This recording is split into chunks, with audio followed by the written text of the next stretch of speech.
To all of you, good morning again. तो नया chapter, नई सुबह। आज कर रहे हैं प्रोबेबिलिटी फॉर अप्लाइड मैथमेटिक्स है। तो पहला चैप्टर है इसमें प्रोबेबिलिटी डिस्ट्रीब्यूशन। सीधा क्वेश्चन चलते हैं, मैं साथ साथ समझाता रहूंगा आपको। क्वेश्चन है 4 bad eggs are mixed with 10 good ones. यानी कि मेरे पास जो बैड एप्पल हैं वो है 4 और गुड एप्पल हैं 10, तो टोटल हो गए 14 एप्पल्स, राइट। मैंने इसमें से 3 एग निकाले हैं 1 बाई 1, और देखो ध्यान रखो विद रिप्लेसमेंट लिखा है। तो जब विद रिप्लेसमेंट का मतलब होता है कि मैंने जो गुड पहला निकाला, मतलब पहला जो ऑरेंज एग निकाला, उसको निकालने के बाद वापस उसमें दोबारा डाल दिया, और जो दूसरा निकाला तो उसमें टोटल उतने से जितने पहले थे। इसे कहते हैं विद रिप्लेसमेंट, राइट।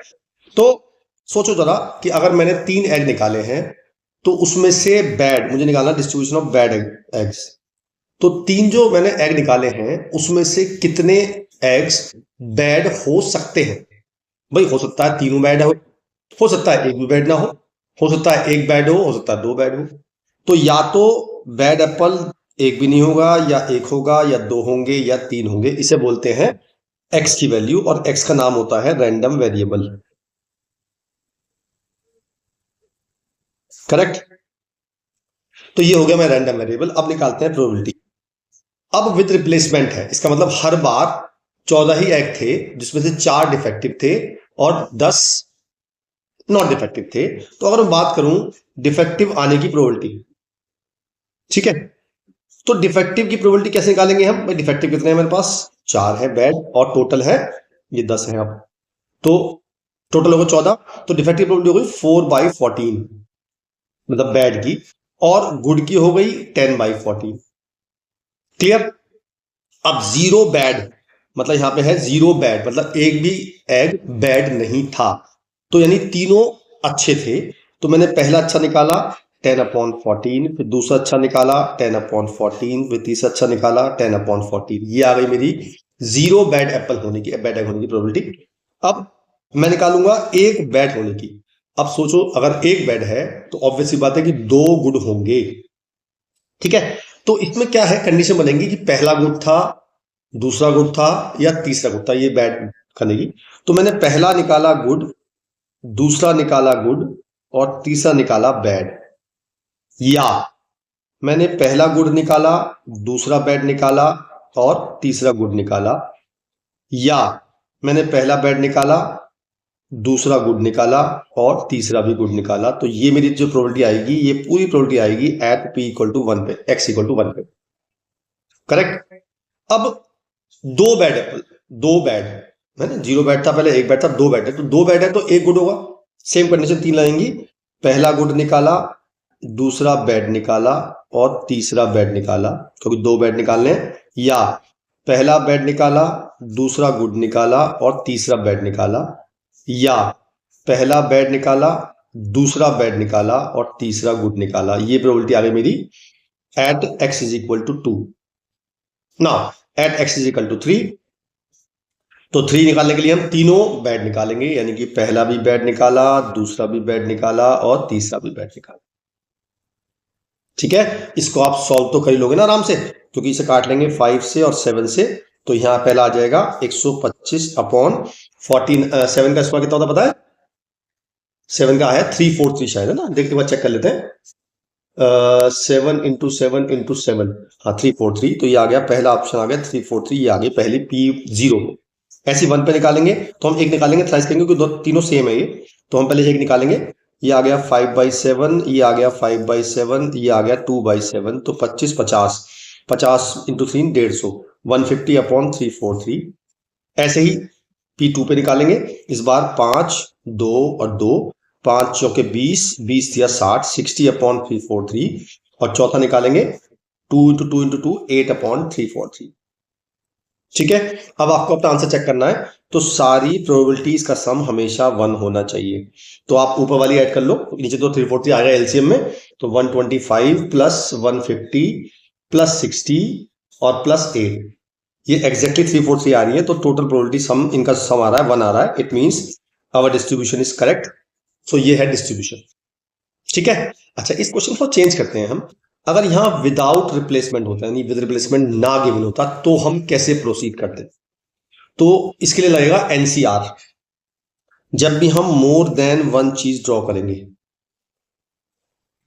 और विदाउट रिप्लेसमेंट करेंगे, याद रखना विद में कभी सी नहीं लगता, विदाउट रिप्लेसमेंट में तो हमेशा लगाएंगे हम एनसीआर। एन होता है जितने में से निकाल रहे हैं और आर होता है जितने निकाल रहे हैं, और इसका फॉर्मूला होता है n factorial upon r factorial into n minus are.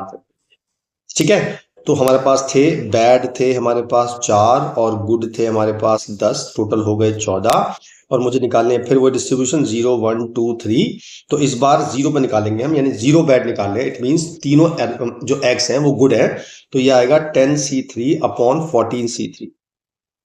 ऐसे 1 पे आएगा, एक बैड निकालना है, और एक बैड है तो 2 गुड होंगे होंगे, तो 10c2 into 4c1 upon 14c3। इस बार 2 बैड निकालने हैं, तो एक गुड निकालेंगे, 2 बैड और एक गुड अपॉन 14c3, और इस बार तीनों बैड निकालेंगे, यानी 4c3 अपॉन 14c। ये मेरा आ गया डिस्ट्रीब्यूशन विदाउट रिप्लेसमेंट। जब भी होगा तो आप कॉम्बिनेशन लगाएंगे, और विद में कभी कॉम्बिनेशन नहीं रहेगा। और विद जब भी करेंगे आप विद रिप्लेसमेंट में, तो ये जो मैं ऑर्डर लिखा ना मैंने, जैसे पहला ये, दूसरा ये, तीसरा, तो ये ऑर्डर मैटर करता है, इसमें गलती नहीं करना। क्लियर है? चलिए नेक्स्ट क्वेश्चन करते हैं। लिखा है assume on an average 1 telephone out of 5 is busy, 10 telephone numbers are randomly selected and called. Find the probability that at least 3 of them will busy. ठीक है, तो ये देखो मैंने 5 बार मतलब 1 आउट ऑफ 5 में बिजी रहता है, यानी कि बिजी होने की जो प्रोबेबिलिटी है वो है 1/5, और बिजी ना होने की प्रोबेबिलिटी जो है वो है 4/5। राइट, अब 10 फोन नंबर आ रैंडमली, 10 नंबर सेलेक्ट किए मैंने। अब देखो इसमें आपको खुद जज करना पड़ेगा कि क्वेश्चन किस चीज का है। मैंने इसलिए रैंडमली क्वेश्चन लिखे हैं कि आपको जज आ जाए कि ये क्वेश्चन किस चीज का है। अब जो n10 है, तो n10 में मैं लगाऊंगा बाइनोमियल डिस्ट्रीब्यूशन, क्योंकि जब n बड़ा होता है तो हम लगाते हैं बाइनोमियल डिस्ट्रीब्यूशन। करेक्ट है? अच्छा, बाइनोमियल का फॉर्मूला क्या होता है बता दूं मैं आपको। p at x is equal to r, formula होता है NCR, p की पावर r एंड q की पावर n माइनस r। ठीक है, वो कहता है एटलीस्ट 3 विल देम बिजी, मतलब कम से कम 3 बिजी होने चाहिए। तो कम से कम 3 का मतलब है मुझे r की वैल्यू लेनी है, 3 भी लेनी है, 4 भी लेनी है, 10 तक लेनी है।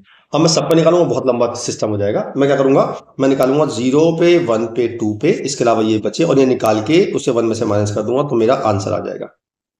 ठीक है, तो मेरे पास n आ गया 10, p आ गया 1/5, और q आ जाता है 1 माइनस p से 4/5। अब निकालूंगा मैं प्रोबेबिलिटी एटलीस्ट 3 पे, तो मैं करूंगा 1 minus P0 plus P1 plus P2। तो पहले P0 निकाल लेता हूं, सिंपल फॉर्मूला है NC0 इन 10C0, P की पावर 0 और Q की पावर 10 प्लस P1 निकाल लेता हूं 10C1, P की पावर 1 और Q की पावर 9 प्लस 10C2, P की पावर 2 और Q की पावर 8। इसको सॉल्व कर लेंगे तो मेरा आंसर आ जाएगा, ये आ जाएगा एटलीस्ट 3 होने की प्रोबेबिलिटी। करेक्ट? अब देखो ये खुद जज करना पड़ेगा। n बड़ा था तो मैंने बाइनोमियल लगाया, अगर n होता मान लो मेरे पास 5 होते है ना, तो मैं बाइनोमियल प्रोबेबिलिटी डिस्ट्रीब्यूशन भी लगा सकता था, लेकिन n10 है, बहुत बड़ा है, तो मुझे बाइनोमियल लगाना पड़ा इसलिए। राइट, आगे चलते हैं। लिखा है there are 5% defective item in large bulk of item. ठीक है, मेरे पास लार्ज बल्क में 5 डिफेक्टिव है, इसका मतलब p जो हो गया मेरा 1/5/100 हो गया, p हो गया 5/100 यानी कि 1/20। तो q हो जाएगा 1 माइनस p यानी कि 19/20। लिखा what is the probability that sample of 10 items, n10 हो गया, और लिखा है include not include more than 1, यानी कि एक से ज्यादा नहीं होने चाहिए, यानी कि या तो 1 होगा या 0 होगा। तो मैं निकालूंगा P0 प्लस P1, तो मेरा आंसर आ जाएगा प्रोबेबिलिटी, है ना। तो P0 निकालेंगे हम, सब चीजें मेरे पास n है, P है, Q है, और R हो जाएगा एक बार यहाँ पे 0, यहाँ पे 1, तो NC0 यानी 10C0, P की पावर 0 और Q की पावर 10 प्लस 10C1, P की पावर 1 और Q की पावर 9। बस इसे सॉल्व कर लेंगे, आंसर आ जाएगा। पूरा सॉल्व करने की जरूरत नहीं पड़ती है, हम नीचे से 1/20 की पावर 10 तो कॉमन आ जाएगा, 10C0 1 होता है, और ये आ गया 19 की पावर 10 प्लस 10c1 10 होता है, 19 की पावर 9, इसमें से 19 की पावर 9 भी कॉमन ले सकते हैं हम, तो 19 की पावर 9 कॉमन लिया और 20 की पावर 10 आ गया, तो बचा मेरे पास 19 प्लस 10 यानी कि 190, तो 190 इंटू 19 की पावर 9 अपॉन 20 की पावर 10, ये मेरा आंसर आ गया। क्लियर है बात? बढ़िया, बहुत बढ़िया। तो ये था फाइनल डिस्ट्रीब्यूशन। अगेन अगला है Sonal and Ananya are playing a game by throwing a die alternatively till one of the game gets one. दो लड़कियां हैं, सोनल और अनन्या, वो दोनों गेम खेल रही हैं आपस में। ये सोनल है और ये अनन्या है। क्या कर रहे हैं? ये डाई फेंक रहे हैं। पहले इसने स्टार्ट किया है, किसने? सोनल ने स्टार्ट किया है। सोनल स्टार्ट फर्स्ट, पहले सोनल फेंकेगी। अगर सोनल का आ गया तो गेम जीत गई सोनल। अगर सोनल का नहीं आया फिर अनन्या फेंकेगी। अनन्या का आ गया तो अनन्या गेम जीत गई। अनन्या का भी नहीं आता है फिर सोनल फेंकेगी। तो जिसका पहला वन आ जाएगा वो गेम जीत जाएगा। और हमें निकालनी है find the respective probability of winning. मुझे निकालनी है, सोनल की भी निकालनी है और अनन्या की निकालनी है। तो मैं निकालता हूं वन आने की प्रोबेबिलिटी क्या होती है एक डाई में, वो होती है 1/6, क्योंकि वन एक बार आता है और क्यू आ जाएगा 5/6। करेक्ट है? अच्छा जी, अब मैं देखता हूं सोनल कैसे कैसे जीतेगी। तो गेम किया स्टार्ट सोनल ने। मान लीजिए सोनल ने गेम स्टार्ट किया और उसका पहली बार में वन आ गया, तो वो गेम जीत गई, प्रोबेबिलिटी हो गई 1/6। गेम जीत गई, गेम खत्म। लेकिन हो सकता है कि सोनल का फर्स्ट टाइम में 6-1 ना आए। तो अगर सोनल का फर्स्ट टाइम में 6 नहीं आएगा तो सेकंड टाइम में सोनल का 6 आना चाहिए, तभी तो जीतेगी वो। अब सेकंड टाइम में सोनल का 6 कब आएगा? जब सोनल का पहली बार में 6 नहीं आएगा, फिर अनन्या फेंकेगी, उसका भी नहीं आना चाहिए, क्योंकि मुझे सोनल को जिताना है अभी, क्योंकि मैं निकाल रहा हूं सोनल के जिताने की प्रोबेबिलिटी, है ना? अनन्या के भी निकालेंगे और फिर सोनल का आ जाएगा, तो ये हो गई सेकंड चांस में। अब थर्ड चांस में क्या होगा? पहली बार में सोनल का नहीं आएगा, फिर अनन्या का नहीं आएगा, फिर सोनल का नहीं आएगा, फिर अनन्या का नहीं आएगा और फिर सोनल का आ जाएगा। तो ऐसे ही चलती रहेगी। This is called infinite GP. इसका सम का फॉर्मूला होता है a अपॉन 1 माइनस आर। ए होती है फर्स्ट टर्म और आर होता है common ratio second term upon first term. तो इसमें जो a है वो तो है 1/6 और जो r निकालेंगे वो हम इस सेकंड टर्म में से फर्स्ट टर्म को डिवाइड कर देंगे, तो आ जाएगा 25/36। करेक्ट? तो मेरी सोने की प्रोबेबिलिटी आ गई a यानी कि 1/6 अपॉन 1 माइनस 25/36। इसको सॉल्व कर लेते हैं। तो ये आ जाएगा 1/6 इंटू 36 अपॉन 11। तो ये कट गया, 6/11 आ गई सोनल के जीतने की प्रोबेबिलिटी। आप चाहें तो अनन्या का निकालने के लिए 1 माइनस सोनल कर सकते हैं, 5/11 आ जाएगा। और आप चाहे पूरा निकाल सकते हैं, जैसे मैंने सोनल का निकाला। कैसे निकालेंगे देखिए भाई। सोनल ने गेम स्टार्ट किया है तो अनन्या को जिता रहे हैं इस बार हम। पहली बार सोनल का नहीं आएगा, फिर अनन्या का आ जाएगा, या सोनल का नहीं आएगा, अनन्या का नहीं आएगा, फिर सोनल का नहीं आएगा, फिर अनन्या का आ जाएगा। तो ऐसे चलते हैं। ये भी इनफाइनाइट जीपी। इसका भी सम a अपन 1 माइनस से निकालेंगे। इसमें a होगा ये यानी कि 5/36 और कॉमन रेशियो वही होगा same, second term upon first term से, तो 1 माइनस 25/36। तो ये आ जाएगा 5/36 इंटू 36 अपॉन 11। तो ये कट जाएगा, 5/11 आ गया। चाहो तो ऐसे निकाल लो और चाहो ऐसे निकाल लो, दोनों से आंसर सेम है। करेक्ट? चलिए अगला चलते हैं।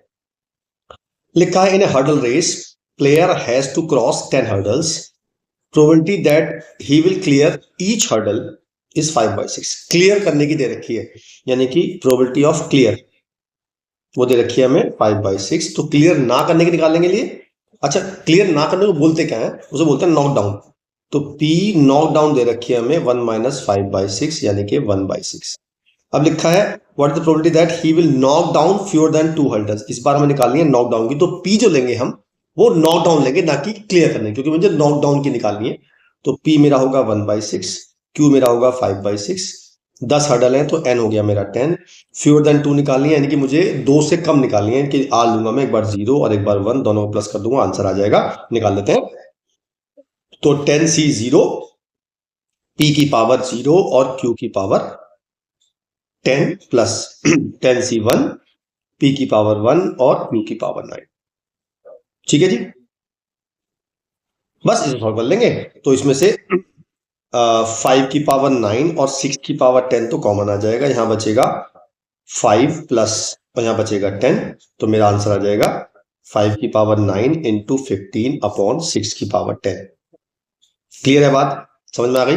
बहुत बढ़िया, आगे चलते हैं। अगला है एक गलती कर रहे हैं हम, एक पीछे पीछे क्वेश्चन में गलती हो गई शायद एक। देखो यहाँ पे टोटल, हाँ 10, ठीक तो है, गलती नहीं है, ठीक है, इट्स ओके। चलिए जी आगे चलते हैं। लेकिन मुझे ऐसा क्यों लग रहा है कि ये प्रोबेबिलिटी 1 से बड़ी आ रही है?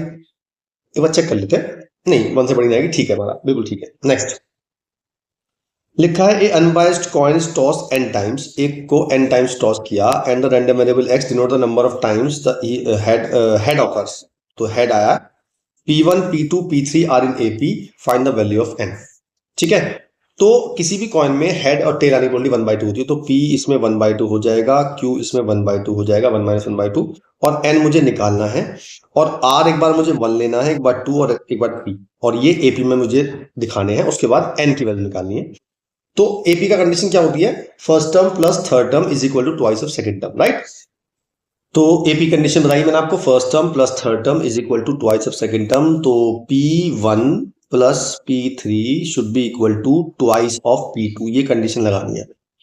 अब P1 निकालेंगे तो NC1 P 1/2 की पावर 1 और 1/2 की पावर n-1 प्लस NC3 1/2 की पावर 3 इंटू 1/2 की power n-3 is equal to twice of NC2 1/2 की पावर 2 और 1/2 की पावर n-। ये मेरी कंडीशन लग गई। अब मुझे निकालनी है सिर्फ n की वैल्यू, करेक्ट? तो निकाल लेते हैं, कोई दिक्कत नहीं है। पहले आप ये देखो कि जब मैं इन दोनों मल्टीप्लाई करूंगा तो पावर n हो जाएगी, यहां भी पावर n हो जाएगी, और यहां भी पावर n हो जाएगी। तो ये तो मैंने कॉमन लेके काट दिए, तो बचा सिर्फ इतना कि NC1 plus NC3 is equal to twice of NC2। अब इससे n निकालना है, निकाल लेते हैं। NC1 n होता है, NC3 को खोलेंगे तो n-1 n-2 अपॉन 3 फैक्टोरियल 6 आएगा, और NC2 को खोलेंगे तो n-1 अपॉन 2 आएगा। तो 2 से 2 काटा, और फिर मैंने n कॉमन लेके काट दिया, यानी कि n मैंने कॉमन लेके काट दिया, तो बचा 1 प्लस, इसे मल्टीप्लाई कर देते हैं, n² minus 3n plus 2 upon 6 is equal to n-1। अब सिंपल सॉल्व करनी है, पहले 6 एलसीएम ले लेते हैं। 6 plus n² minus 3n plus 2 is equal to 6n minus 6। तो ये मेरी इक्वेशन बन गई n² और माइनस के 9n और 12 और 2 14। बस अब इससे निकालनी है मुझे n की वैल्यू। मिड टर्म्स में कर लेते हैं, 7 2 14, तो n² minus 7n minus 2n plus 14, इसके फैक्टर हो जाएंगे n-7 और n-2 is equal to 0। n की दो वैल्यू आ गई 7 और 2। अब मैं 2 तो नहीं लेने का, क्यों नहीं लेने का? क्योंकि जब मैं 2 यहां रखूंगा तो 2C3 हो जाएगा, वो तो पॉसिबल ही नहीं है। इसलिए हमारा n की वैल्यू 7 आंसर हो गया। क्लियर है? बहुत ही बढ़िया, आगे चलते हैं। लिखा है the probability of a shooter hitting the target is 3/4। How many minimum number of times must he fire so that the probability of hitting the target at least once is more than 0.99, right? क्या कह रहा है question वो? एक target hit करने की probability है 3/4, यानी कि P हो गया मेरा 3/4, तो Q हो गया मेरा 1/4। अब वो कहता है मैं कम से कम कितनी बार थ्रो करूं कि हमारा, अब n निकालना, मिनिमम नंबर निकालना है, और वो कहता है एटलीस्ट 1 की प्रोबेबिलिटी मोर देन 18 होनी चाहिए। अब एटलीस्ट 1 का मतलब क्या होगा? तो 1 से लेके n तक निकालना पड़ेगा, पर मैं निकालूंगा एटलीस्ट 1। जब मैं निकाल रहा हूं तो P0 निकालो, उसे 1 में से माइनस कर दो, ये होती है एटलीस्ट 1 होने की प्रोबेबिलिटी, और ये मोर देन 0.99 दे रखी है हमें, और मुझे n निकालना है। क्लियर है? तो ये हो गया मेरा NC0 P, यानी कि 3/4 की पावर 0 और 1/4 की power n greater than 0.99, n निकालना है ना। तो ये 1 हो गया, ये भी 1 हो गया, तो मैं 0.99 को इधर ले आया, और इधर हो गया 1/4 की पावर n, तो ये हो गया 0.01 ग्रेटर देन 1/4n, ये हो गया 1/100 ग्रेटर देन 1/4n, यानी कि मेरा आ गया 4 की पावर n ग्रेटर देन 100। अब मुझे निकालना मिनिमम n, तो मैं देखूंगा 4 की कम से कम कितनी पावर 100 से छोटी होती है।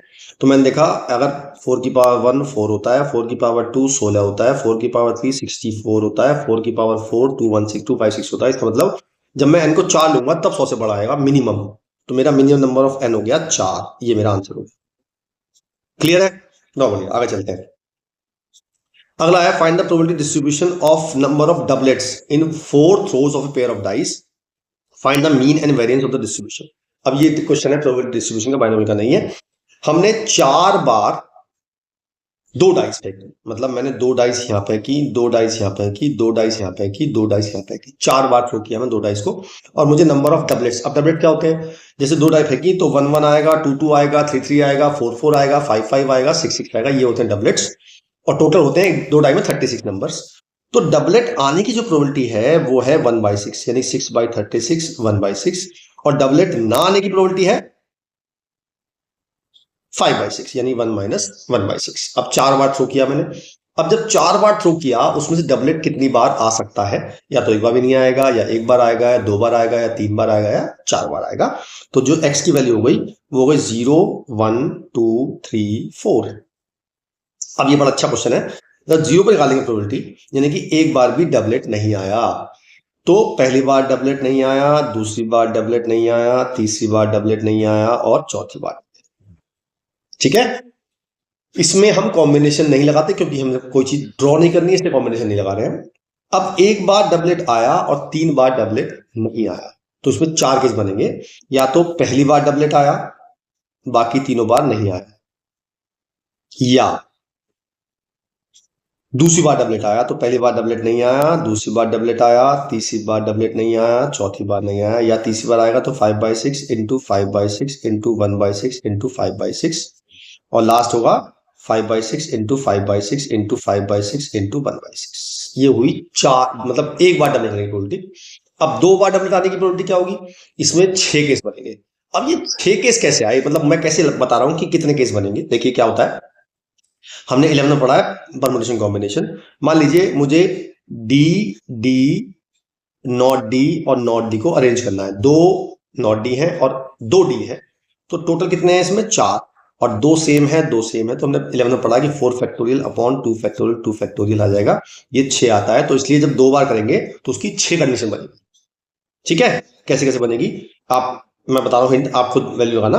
पहले बनेगी D D not D not D, फिर बनेगी नॉट डी और डी डी, फिर बनेगी डी नॉट डी डी और not D D D not D, एक बनेगी डी नॉट डी, एक बनेगी नॉट डी और नॉट डी।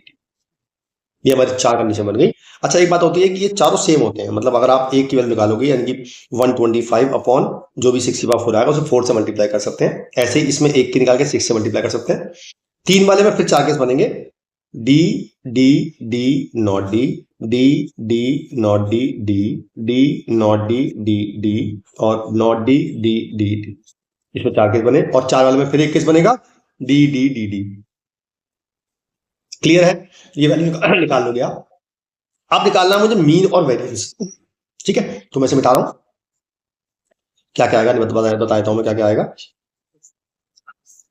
ये मेरा जो आएगा, यहां तो आया, कितना आया 5/6 यहां आएगा 4 इंटू 5/3 6/4, यहां आएगा 6 इंटू 5/2 6/4, यहां आएगा 4 इंटू 5/6/4, यहां आएगा 1/6/4। ठीक है, एक बार चेक कर लेना कि सबकी प्रोबेबिलिटी का सम 1 आ रहा है कि नहीं आ रहा। ये तो हो गया एक स्टैंडर्ड फॉर्मूला, मतलब तरीका याद चेक करने का कि हमारा सही है या गलत है। अब हमें मीन और वेरिएंस भी निकालना। तो मीन क्या होता है बाइनोमियल मतलब प्रोबेबिलिटी डिस्ट्रीब्यूशन में, मीन होता है sigma xi into P I, यानी कि x की मल्टीप्लाई p से करनी है, कॉरस्पॉन्डिंगली ऑनर प्लस करना है, यानी कि इसकी मल्टीप्लाई इससे करनी है, फिर इसकी इससे करनी है, फिर इसकी इससे करनी है, फिर इसकी इससे करनी है, फिर इसकी इससे करनी है। तो जब मैंने मल्टीप्लाई कर रहा हूं मैं, तो नीचे 6/4 तो कॉमन ही आ रहा है, यहाँ 0 आ जाएगा, यहाँ आ जाएगा same as it is 4 into 5/3, यहाँ आ जाएगा 12 इंटू 5/2, यहाँ आ जाएगा 12 इंटू 5, और यहाँ आ जाएगा 4, इससे मेरा मीन आ जाएगा। क्लियर। अच्छा, वेरिएंस क्या होता है, वेरिएंस होता है sigma xi² into P I minus जो मीन निकाला है उसका होल स्क्वायर। अच्छा, मीन के कई सारे नाम है, मीन का नाम मीन भी होता है, म्यू भी होता है, और एक्सपेक्टेशन भी होता है, और एक होता है एक्सपेक्टेड वैल्यू। तो कोई भी नाम आ जाए तो मतलब सबका मीन ही होता है, तो ध्यान रखना। अब वेरिएंस निकालना है, तो अब की बार क्या करना है, मुझे इसका स्क्वायर करना है और फिर इससे मल्टीप्लाई करनी है, सबको प्लस करना है, माइनस जो मीन आएगा मेरा, ये जो मीन आया है इसका होल स्क्वायर माइनस करना है। तो पहले हम एक्स का स्क्वायर कर लेते हैं, तो ऑलमोस्ट सेम ही आएगा यहाँ पे, बस यहाँ पे 4 से मल्टीप्लाई हो जाएगी, यहाँ पे 9 से मल्टीप्लाई हो जाएगी और यहाँ पे 16 से मल्टीप्लाई हो जाएगी। तो ये आ जाएगा 0 प्लस 4 इंटू 5 की पावर 3 प्लस 4 24 24 इंटू 5 की पावर 2 9 चौक 36 इंटू 5 और प्लस 16 और नीचे आ जाएगा मेरा 6 की पावर 4 है। ये तो आ गया sigma x I into P I minus जो मीन आएगा उसका स्क्वायर कर दोगे तो इससे आपका वेरिएंस आ जाएगा। ठीक है, और स्टैंडर्ड डेविएशन निकालने के लिए हम रूट वेरिएंस कर सकते हैं, उससे मेरा स्टैंडर्ड डेविएशन भी आ जाएगा। ठीक था, तो ये था मीन और वेरिएंस फॉर प्रोबेबिलिटी डिस्ट्रीब्यूशन। अच्छा जी आगे चलते हैं। A lot of 15 bulbs, 5 include defective bulbs. मेरे पास टोटल 15 बल्ब हैं और उसमें से 5 डिफेक्टिव है, यानी कि 10 ठीक है, 10 ओके है, ये डिफेक्टिव है। मैंने 4 बल्ब निकाले 1 by 1 with replacement, find the probability distribution of number of defective bulbs, hence find the mean of the distribution. Same question है, फिर बता रहा हूं मैं आपको। जब मैंने 4 निकाले हैं तो x की वैल्यू होगी 0 1 2 3 4। अब प्रोबेबिलिटी कैसे निकालेंगे? जब 0 डिफेक्टिव निकालेंगे और विद रिप्लेसमेंट है तो कॉम्बिनेशन नहीं लगेगा। डिफेक्टिव की प्रोबेबिलिटी जो है वो है 5/15 यानी कि 1/3 और नॉट डिफेक्टिव की है 2/3। तो जब 0 डिफेक्टिव है इसका मतलब कोई भी डिफेक्टिव नहीं है, तो 2/3 इंटू 2/3 इंटू 2/3 तो उसकी पावर 4 कर दी मैंने। अच्छा जी, अब जब एक डिफेक्टिव है तो वही 4 केस बनेंगे, तो 2 की पावर 3 आ जाएगा और 3 की पावर 4 आएगा, इंटू 4 हो जाएगा। बता रहा कैसे? कहते बता रहा हूं कैसे। एक बार तो 1/3 आएगा और 3 बार 2/3 आएगा और ऐसे ऐसे 4 बनेंगे, तो 4 से मल्टीप्लाई कर दिया मैंने। ठीक, 2 वाले में फिर 6 केस बनेंगे, तो 6 इंटू 2 की पावर 2 आएगा, 3 की पावर 4 आएगा। 3 वाले में फिर 4 केस बनेंगे, 2 एक आएगा, 3 की पावर 4 आएगा। 4 में केवल एक ही केस बनेगा, 1/3 की पावर 4 आएगा। ये तो हुआ गया मेरा डिस्ट्रीब्यूशन। अब मीन निकाल लेते हैं साथ साथ, तो मैं इसे हटा रहा हूं, मीन निकाल लेते हैं। मीन कैसे निकालेंगे? वही sigma x I into P I. तो 0 प्लस 1 निकलते हैं 4, 4 इंटू 2 की पावर 3 प्लस 2 से 12 इंटू 2 की पावर 2 प्लस 12 इंटू 2 प्लस 4 और नीचे आ जाएगा मेरा 3 की पावर 4। इसको सॉल्व कर लेते हैं, तो ये आ जाएगा 8 चौक 32 और 12 चौक 48, 24 और 4 नीचे आ जाएगा 3 की पावर 4 एज इट इज। बस इसे सॉल्व कर लेंगे, ये मेरा मीन आ जाएगा और मीन उसने पूछा हमसे, राइट है, वाह बढ़िया। नेक्स्ट क्वेश्चन लेते हैं। लिखा है the mean and the variance of the binomial distribution is 4 and 2। तो बाइनोमियल डिस्ट्रीब्यूशन मीन क्या होता है बताया ना आपको, चलो बता देता हूं मैं। मीन होता है n इंटू पी और वेरिएंस होता है np/q। ये बाइनोमियल डिस्ट्रीब्यूशन के लिए केवल क्योंकि उसने बाइनोमियल कहा है इसलिए। तो मीन दे रखा है मैं 4 और वेरिएंस दे रखा है 2। Find the probability of at least 6 success. ठीक है, अच्छा चलो पहले np/q निकाल लेते सारी चीजें पहले। तो पहले क्या करता हूँ, ये इक्वेशन 1 है, ये इक्वेशन 2 है। मैं क्या करता हूँ, इक्वेशन 2 को इक्वेशन 1 से डिवाइड कर देता हूँ। तो np/q upon np is equal to 2/4। तो मेरी q की वैल्यू आ गई 1/2, तो q 1/2 तो p भी 1/2। ठीक है जी, अब p 1/2 यहां रखेंगे तो n की वैल्यू आ जाएगी 8। तो मेरा n भी आ गया, p भी आ गया, q भी आ गया। एटलीस्ट 6 सक्सेस पूछ रहा है वो, यानी कि 6, 7 और 8 पर निकालना है। तो एटलीस्ट 6 सक्सेस के लिए हम निकालेंगे P6 plus P7 plus P8, इनको ऐड कर देंगे तो मेरा आ जाएगा P6 आ जाएगा 8C6 इंटू 1/2 की पावर 6 और 1/2 की पावर 2 प्लस 8C7 1/2 की पावर 7 इंटू 1/2 की पावर 1 प्लस 8C8 और 1/2 की पावर 8। ठीक है जी, इसमें से 1/2 की पावर 8 तो कॉमन ही आ जाएगा और अंदर हो जाएगा 8C6 8C7 8C8। 8C8 तो 1 होता है, 8C7 8 होता है और 8C6 होता है 28। ठीक है जी, तो मेरा आंसर आ गया 37/2 की पावर 8। ये मेरा आंसर आ गया। क्लियर है, वाह आगे चलते हैं। Determine the binomial distribution whose mean is 9 and whose standard deviation is इतने, find the probability of obtaining at most 1 success. Same question फिर ले लेते हैं। मीन दे रखा है हमें 9, एसडी दे रखा है 3/2, तो हम वेरिएंस निकाल लेंगे, एसडी का स्क्वायर कर देंगे, है ना, क्योंकि एसडी होता है रूट वेरिएंस।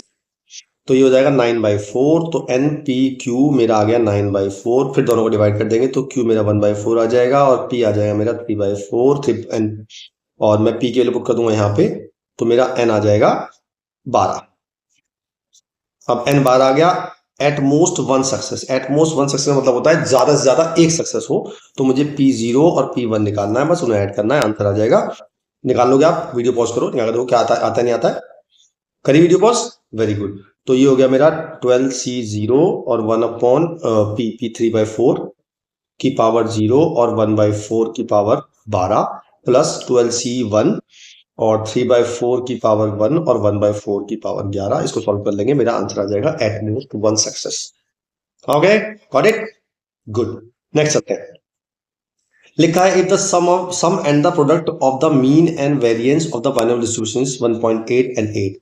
तो मीन और एसडी, तो मैं मीन को फिलहाल m मान रहा हूं और वेरिएंस को v मान रहा हूं। तो सम दिया हुआ है मुझे इनका 1.8 और इनका प्रोडक्ट दिया हुआ है मुझे 0.8 और मुझे निकालना है find the probability distribution of probability at least one success निकालना। यानी कि मुझे एटलीस्ट वन का बताया था क्या करते हैं, P0 निकालते हैं, 1 में से माइनस कर देते हैं, इससे मेरी एटलीस्ट वन सक्सेस आ जाती है। उसके लिए मुझे चाहिए N, P और Q, वो मैं निकालूंगा। तो पहले मीन निकालना पड़ेगा मुझे। तो एक काम करते हैं, यहां से हम निकाल लेते हैं v की वैल्यू। v की वैल्यू आएगी 1.8 माइनस m, ये v की वैल्यू हम यहाँ पुट कर देते हैं। तो m into 1.8 minus m is equal to 0.8। ठीक है, तो ये आ गया m square minus 1.8n plus 0.8n is equal to 0। ये बन गई मेरी एक क्वाड्रेटिक इक्वेशन। तो मुझे दो नंबर ऐसे चाहिए जिनका मल्टीप्लाई करके 0.8 आए और प्लस करके 1.8। बड़ा आसान है, 1 और 0.8 को मल्टीप्लाई करके 0.8 आ रहा है, पसंद करके आ रहा है। तो मेरा हो गया m square minus 1n minus 0.8n plus 0.8 is equal to 0।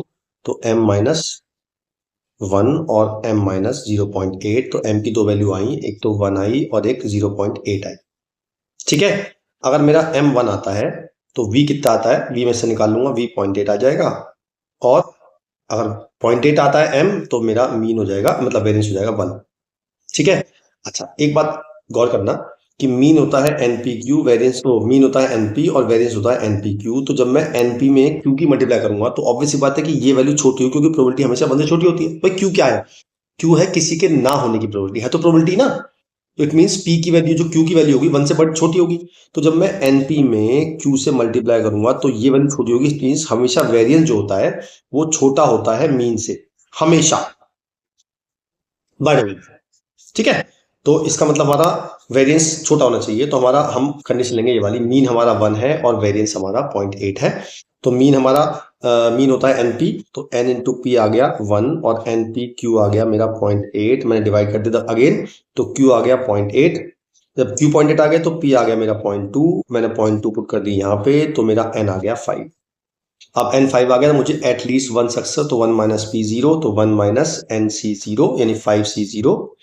P यानी कि 0.2 की पावर 0 और 0.8 की पावर 5। तो मेरा आंसर आ गया 1 माइनस 0.8 की पावर 5। ये मेरा आंसर आ गया। क्लियर है, बहुत बढ़िया, आगे चलते हैं। अगला है if the mean of the binomial distribution 81 find the interval in which standard deviation of the binomial distribution lies. मतलब मेरे पास मीन एन है, यानी NP जो है वो 81 है। तो मुझे बताना है कि SD मेरा किस इंटरवल लाई करेगा। तो SD जो होता है वो रूट ऑफ वेरिएंस, वो होता है NPQ अंडर रूट।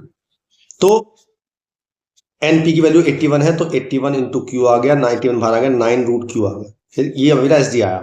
ठीक है, अब मुझे पता है जो SD जो रूट क्यू होता है, मतलब क्यू जो होगा, तो बताया मैंने क्यू एक प्रोबेबिलिटी है और प्रोबेबिलिटी हमेशा 1 से छोटी होती है। इट मीन्स क्यू जो होगा वो 1 से छोटा होगा। इट मीन्स ये जो पूरा होगा ये 9 से छोटा होगा। तो जो मेरा SD आएगी वो 9 से छोटी आएगी हमेशा, और ग्रेटर देन 0 तो आएगी। तो ये मेरा आंसर हो गया, हमारा जो SD है वो 0 से 9 के बीच में लाई करेगा। ठीक है, अच्छा एक कुछ क्वेश्चन हमारे ना उसके रह गए, प्रोबेबिलिटी डिस्ट्रीब्यूशन के क्वेश्चन बताता हूं मैं आपको। इसमें उसमें क्या है, मान लो मैंने एक कॉइन फेंका 3 बार, है ना। तो एक खाली कर लेते हैं कोई पेज, ये खाली है हमारा पेज, इससे खाली इसमें कर लेते हैं। तो क्वेश्चन में एडिशन कर रहा हूं इसमें। वो कह रहा है कि मैंने एक कॉइन को 3 बार टॉस किया और मुझे हेड का डिस्ट्रीब्यूशन निकालना है और उसका मीन और वेरिएंस भी निकालना है। तो कभी कभी क्वेश्चन हमें सैंपल स्पेस से करने होते हैं। तो मैंने जब 3 कॉइन का सैंपल स्पेस बनाया तो बना HHH, HHT, HTH, THH, TTH, THT, HTT और TTT। क्लियर। अब मुझे नंबर ऑफ हेड का निकालना है, तो अगर मैंने 3 बार कॉइन टॉस किया है तो हेड उसमें कितनी बार आएगा, या तो एक बार भी नहीं आएगा, या एक बार आएगा, या 2 बार आएगा, या 3 बार आएगा। आप प्रोबेबिलिटी निकाल देते हैं। 0 हेड यानी तीनों बार टेल आया, ऐसी केवल एक कंडीशन है, तो 1/8। 8 कहां से आया, टोटल 8 है, ठीक है। एक हेड आया, तो एक हेड आया तो ऐसा हो रहा है 3 बार, तो इसकी प्रोबेबिलिटी हुई 3/8। 2 हेड, ये भी 3 बार हो रहा है, 3/8। और 3 हेड एक बार हो रहा है, 1/8। ये हो गया डिस्ट्रीब्यूशन मेरा। चेक कर ले सबका सम 1 आ रहा है कि नहीं आ रहा है। 1 3 4 3 7 और एक 8 सम 1 आया, इसका मतलब हम सही है। मीन निकालना हो तो sigma xi into P I, same तरीका। तो 0 + 3/8 + 6/8 + 3/8, तो ये हो गया 9 और 6 15, 15/8। वेरिएंस निकालना हो तो sigma xi square into P I minus mean का होल स्क्वायर, यानी कि 0 + 3/8 + 4 × 12/8 का 8 और प्लस 9/8 और माइनस 15/8 का होल स्क्वायर। इससे मेरा वेरिएंस आ जाएगा, ठीक है। तो अगर मीन पूछता है वेरिएंस, तो कभी कभी क्वेश्चन सैंपल स्पेस से भी करने होते हैं। जैसे 2 डाइस फेंकी तो सैंपल स्पेस बना लो, है ना। जैसे क्वेश्चन आ गया 2 डाइस फेंकी हमने और मुझे दोनों की सम का डिस्ट्रीब्यूशन निकालना है। अब जो सम है वो मेरा या तो 2 होगा या 12 तक हो सकता है, तो मैं x की लूंगा वैल्यू 2 से लेके 12 तक, ठीक है। और तब निकालूंगा मैं, तब उससे आंसर आएगा, ठीक। चलिए आगे चलते हैं।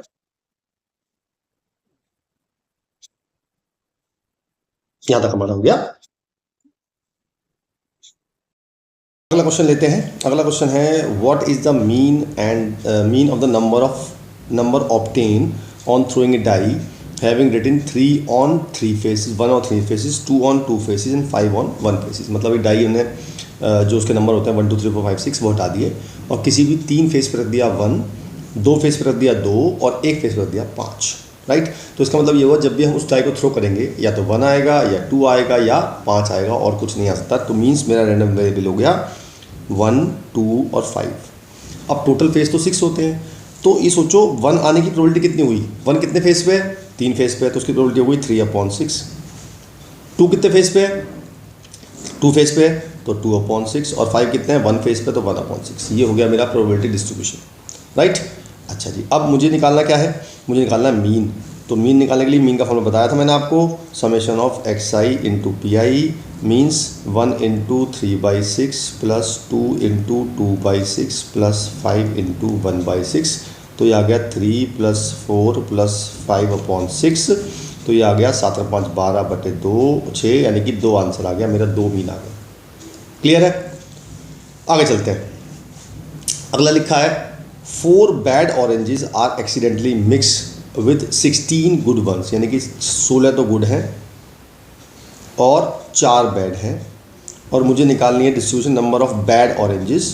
तो ड्रॉ, मतलब मैंने 2 ऑरेंज निकाले हैं और उसका मीन भी निकालना है और वेरिएंस भी और स्टैंडर्ड डेविएशन भी निकालना है। अब देखो इसने विदाउट रिप्लेसमेंट या विद रिप्लेसमेंट की बात नहीं की, जैसे मैंने फर्स्ट क्वेश्चन में किया था।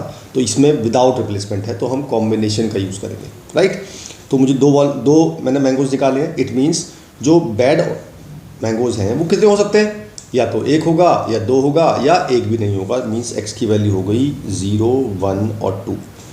अब निकालते हैं प्रोबेबिलिटी, यानी कि 0 बैड निकालना है मुझे। इट मीन्स मैंने दोनों गुड ऑरेंज निकाले। गुड कितने हैं 16, तो ये हो गया 16c2 अपॉन टोटल कितने हैं 20c2, correct. Now 1 bad when and 1 good, तो 1 बैड में से निकालूंगा और 1 गुड में से निकालूंगा और उन्हें मल्टीप्लाई कर दूंगा और नीचे टोटल आएगा 20c2। ऐसे 2 निकालूंगा तो 4c2, नहीं बैड निकालने हैं, 4c2 अपॉन 20c2, करेक्ट। इनको सॉल्व कर लेते हैं।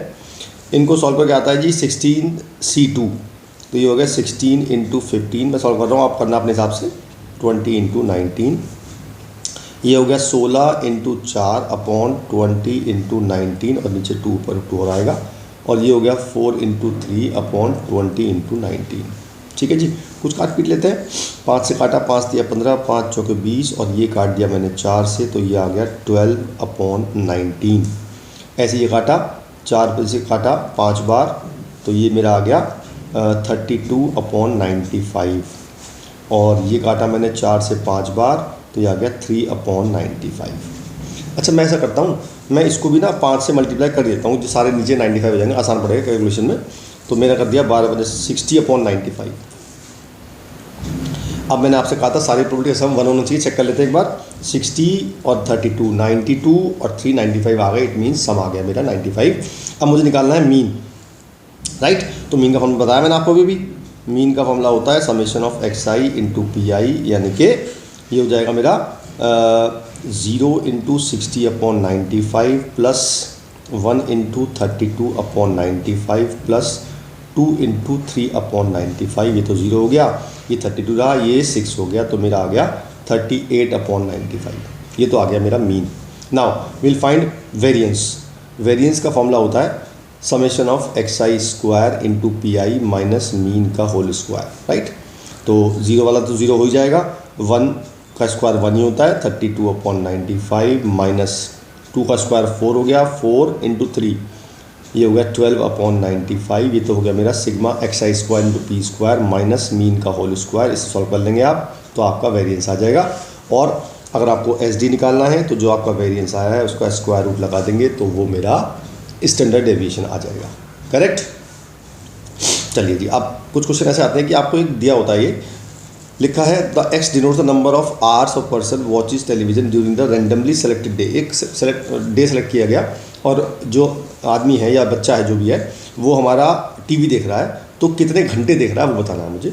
तो अगर एक्स आई इक्वल टू 0 है तो वैल्यू ये है, और अगर एक्स आई इक्वल टू 1 और 2 है तो मेरी है के एक्स आई। अब मैं इसमें एक्स की वैल्यू पुट करूँगा 1 और एक बार 2, मीन्स एक्स की वैल्यू मेरी हो गई 0 1 2 3। अदरवाइज में 0 है तो अदरवाइज लिखने की मुझे ज़रूरत नहीं है, इट मीन्स एक्स की ये 4 वैल्यू हो गई।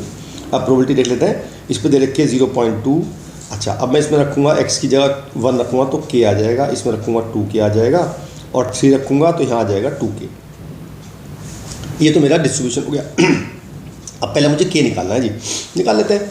तो मैंने बताया था सारी प्रोबेबिलिटीज़ का सम हमेशा 1 होता है, इस मीन 0.2 प्लस इन सबको ऐड किया तो 5k इज इक्वल टू 1 रखा तो 5k इज इक्वल टू 0.8, के की वैल्यू आ गई 0.8/5 मीन्स 8/50। इसे 2 से काट देते हैं, 4 और 25, तो मेरा मीन आ गया 4/25, मतलब के की वैल्यू आ गई 4/25, करेक्ट। मतलब पहला आंसर मेरा आ गया।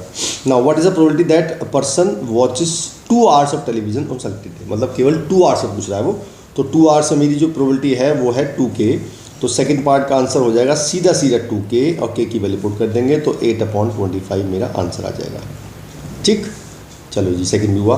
Now what is the probability that the person watches at least 2 hours. At least 2 hour का मतलब है कम से कम 2 घंटे, यानी कि 2 घंटे और उससे ज़्यादा देखेगा। तो मैं 2 और 3 दोनों की प्रोबेबिलिटीज़ को ऐड कर दूंगा तो थर्ड पार्ट का आंसर आ जाएगा मेरा P2 प्लस P3, यानी कि 2k प्लस 2k यानी कि 4k, और k की वैल्यू पुट कर देंगे 16/25। ये मेरा आंसर आ जाएगा, करेक्ट, वेरी गुड।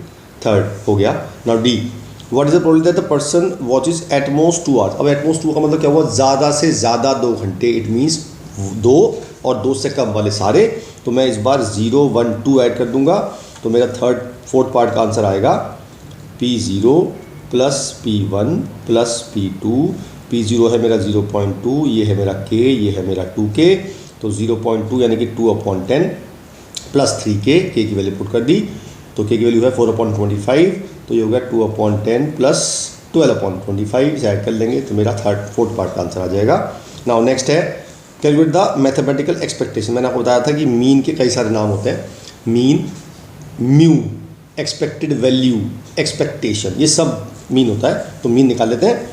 तो मीन निकालने के लिए हम sigma x I into P I कर देंगे, यानी कि 0 इंटू ये तो 0 हो जाएगा, 1 इंटू के plus 2 into 2k plus 3 into 2k, है ना, सबको बराबर ऐड कर दिया मैंने। तो 1 और 4 5, 5 और 6 11 के आ गया, के की वैल्यू पुट कर दी इंटू 4/25, मेरा आंसर आ गया 44/25। ये मेरा आ गया mean, right. Now find the variance in standard deviation, and मुझे वेरिएंस भी निकालना है और स्टैंडर्ड डेविएशन भी निकालना है। तो पहले वेरिएंस निकाल लेते हैं, sigma x i square into P I minus mean का होल स्क्वायर। तो 0 इंटू तो 0 हो जाएगा, प्लस 1 का स्क्वायर 1 ही होगा इंटू के, प्लस 2 का स्क्वायर 4 इंटू 2k, 3 का स्क्वायर 9 इंटू 2k, ये तो हो गया sigma x i square p square minus mean का होल स्क्वायर यानी कि इसका होल स्क्वायर। तो ये मेरा 0 हो गया, तो ये हो गया 18 और 8 26 और 1 27, 27, के की वैल्यू पुट कर दी मैंने 4/25 माइनस मीन का होल स्क्वायर सॉल्व कर लेंगे तो मेरा आ जाएगा, ये आ जाएगा मेरा वेरिएंस, और वेरिएंस का रूट कर देंगे तो आपको पता ही है स्टैंडर्ड डेविएशन भी आ जाएगा। ठीक है, कैलकुलेशन बहुत लंबी हो तो उसको ऐसे ही छोड़ दीजिएगा, मतलब पूरा निकालने की जरूरत नहीं है, ऐसे ही छोड़ सकते हो तो भी आपको मार्क्स मिल जाएंगे। Right, good. नेक्स्ट एक क्वेश्चन मेरा कराने का मन कर रहा है। क्वेश्चन है, देखो पता नहीं मैंने लिखा है नहीं लिखा है वो, चलो मैं करा देता हूँ एक बार। क्वेश्चन ये है कि एक बॉक्स में मेरे पास 6 पॉजिटिव नेचुरल, मतलब 6 नेचुरल नंबर है, और मैंने उसमें से 6 नेचुरल नंबर फर्स्ट वाले, और मैंने उसमें से 2 नंबर चूज़ किए हैं विदाउट रिप्लेसमेंट, और मुझे जो बताना है, मीन बताना है कि उन 2 नंबर जो में से जो बड़ा नंबर होगा वो उसकी प्रोबेबिलिटी क्या होगी, मतलब उसका मीन क्या होगा। क्वेश्चन पढ़ रहा हूँ मैं किताब में से, आप एक बार नोट कर लीजिएगा। लिखा है 2 नंबर्स आर सेलेक्टेड, चलिए दूँ यहाँ पे, 2 numbers are selected from first 6 natural numbers. ठीक है, फिर लिखा है let x denote larger of the 2 number.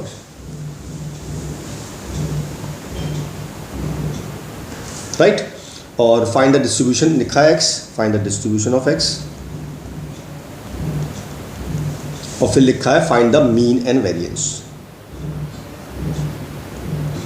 Right, तो इसके लिए आपको पहले बनाना पड़ेगा सैंपल स्पेस, मतलब मैंने 6 नंबर में से 2 नंबर लिए हैं और मुझे 2 नंबर का सैंपल स्पेस बनाना है, तो आपको 2 डाइस का सैंपल स्पेस तो याद होगा, लेकिन उन डाई में 1 1 भी आता है, 2 2 भी, लेकिन हम 2 नंबर सेलेक्ट करेंगे तो सेम नंबर तो आ नहीं सकता, तो हम डाइस वाला सैंपल स्पेस बनाएंगे बट सेम नंबर नहीं लेंगे। मीन्स 1 2 1 3 1 4 1 5 1 6, 2 1 2 2 नहीं लेंगे, 2 3 2 4 2 5 2 6, 3 1 3 2 3 4 3 5 3 6, 4 1 4 2 4 3 4 5 4 6, 5 1 5 2 5 3 5 4 और 5 6। ये मेरा बन गया सैम्पल स्पेस। अच्छा, ये कॉमा है बीच में, मतलब ब्रैकेट मैंने ऐसे लिखा है, ये ऐसे ऐसे बनेंगे सैम्पल स्पेस। राइट, अभी आप ऐसे नंबर लिख दो। अब लिखा है लार्जर ऑफ द 2 नंबर। भाई जब मैंने ये नंबर सेलेक्ट किया, इसमें बड़ा कौन सा नंबर है 2, ये नंबर सेलेक्ट किया, बड़ा कौन सा है 5। इट मीन्स जो बड़ा नंबर है वो 1 तो नहीं हो सकता कहीं भी, बाकी सब हो सकते हैं। तो मेरी x2 जो वैल्यू हो गई वो हो गई 2 3 4 5 6। अब प्रोबेबिलिटी निकालते हैं, ये टोटल 30 है। अब देखता हूँ 2 कितनों में बड़ा है, भाई 2 मेरा इन दोनों में बड़ा है ना, तो इसकी प्रोबेबिलिटी हो गई 2/30। फिर वो 3 किसमें बड़ा है, 3 इन चारों में बड़ा है, तो ये होगी 4/30। नाउ 4 कितने में बड़ा है, 4 मेरा इसमें बड़ा है, तो ये हो गई 6/30। 5 कितने में बड़ा है, 5 इतने में बड़ा है, तो ये हो गई 8/30। और 6 1 6 2 6 3 6 4 और 6 5, 6 कितने में बड़ा है, ये इसमें बड़ा है, 1 2 3 4 5 6 7 8 9 10 10/30। एक बार चेक कर लेते हैं सबका सम 1 आ रहा है कि नहीं आ रहा। तो जो 4 6 6 12 और 8 20 और 10 30 सम मेरा 1 आ गया। It means we are correct. तो ये मेरा हो गया डिस्ट्रीब्यूशन। अब मुझे मीन निकालना है। मीन का फॉर्मूला बताया था मैंने आपको, XIPI, यानी कि 2 × 2 4/30 प्लस 3 चौके 12 12/30, 4 6 24 24/30, 5 8 40 40/30 और 6 10 60 60/30। ऊपर कर देते हैं 4 और 12 16 और ये 100 हो गए, 16 और 24 कितने हो गए 40 और 140 140/30, ये आ गया मेरा 14/3 मीन आ गया। अच्छा, अब वेरिएंस और स्टैंडर्ड डेविएशन आप निकाल लोगे, बता देता हूँ आपको दोबारा। Sigma xi² into PI minus mean का होल स्क्वायर, इससे आ जाएगा वेरिएंस। आप खुद निकालिए, आपका होमवर्क है। Right, clear. ये क्वेश्चन कराने का मन कर रहा था मेरा, इसलिए करा दिया मैंने। चलिए नेक्स्ट लिखा है an urn contain 5 red 2 white and 3 black ball, 3 ball are drawn 1 by 1 at random without replacement. देखो विदाउट रिप्लेसमेंट आ गया, इसके अंदर कॉम्बिनेशन लगेगा। Find the distribution number of white ball. तो जब मैं 3 बॉल निकाली हैं तो वाइट बॉल या तो 1 होगी या तो 0 होगी या 1 होगी या 2 होगी या 3 होगी। अब प्रोबेबिलिटी निकालते हैं। 0 वाइट बॉल, वाइट कितनी है 2 है। वाइट के अलावा कौन कितनी है, वाइट के अलावा है 8। तो अगर मैंने वाइट एक भी नहीं निकाली, इट मीन्स मैंने तीनों बॉल 8 में से निकाली, तो 8C3/10C3, टोटल बॉल 10 है। अब एक वाइट निकाली तो 8 में से 2 निकाली और 2 में से 1 निकाली। क्लियर है? अच्छा जी, 2 निकाली मैंने। अब 2 निकाली तो 2 वाइड निकाली 2C2 और 1 में निकालना पड़ेगा मुझे बाकी में से, तो 8C1 अपॉन 10C3, राइट। अब जब बॉल ही वाइट है इट मीन्स तीनों वाइट तो हो ही नहीं सकती, तो ये प्रोबेबिलिटी होगी 0। ठीक है जी, बस अब आपको पहले सॉल्व करना है और फिर मीन और वेरिएंस निकालना है। मेरा काम इतना है कि ये कर लोगे आप, मैंने आंसर बता दिया सॉल्व करना, एक बार दोबारा सॉल्व कर देता हूँ कि 8C3 को सॉल्व करना है तो ये हो जाएगा 8 factorial upon 3 factorial into 5 factorial. 8 को खोलेंगे 8 इंटू 7 इंटू 6 इंटू 5 फैक्टोरियल, नीचे आएगा 5 फैक्टोरियल और इंटू 3, ये कट जाएगा तो ये काट लेते 2 से, तो मेरा आ जाएगा 8 7 56 दूनी 112। ये मेरा 8C3 की वैल्यू आ गई। क्लियर? 10C3 निकाल लोगे ऐसी सारी वैल्यू यहाँ पुट कर दोगे तो मेरा डिस्ट्रीब्यूशन बन जाएगा। फिर आपको मीन और वेरिएंस निकालना है, वो आपको आता निकालना। ठीक है, गुड। नेक्स्ट लिखा है in a game a man wins ₹5 for getting a number of greater than 4। एक आदमी डाई थ्रो करता है, अगर उसका नंबर 4 से बड़ा आता है तो वो ₹5 जीत जाएगा, और अगर नहीं आता है तो वो ₹1 हार जाएगा। ठीक है, आगे क्वेश्चन पढ़ना ध्यान से, बड़ा अच्छी लैंग्वेज है।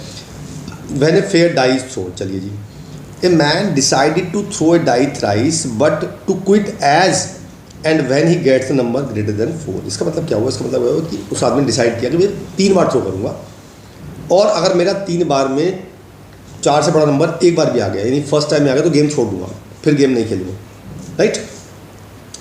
और 3 बार ही फेंकूँगा मैक्सिमम।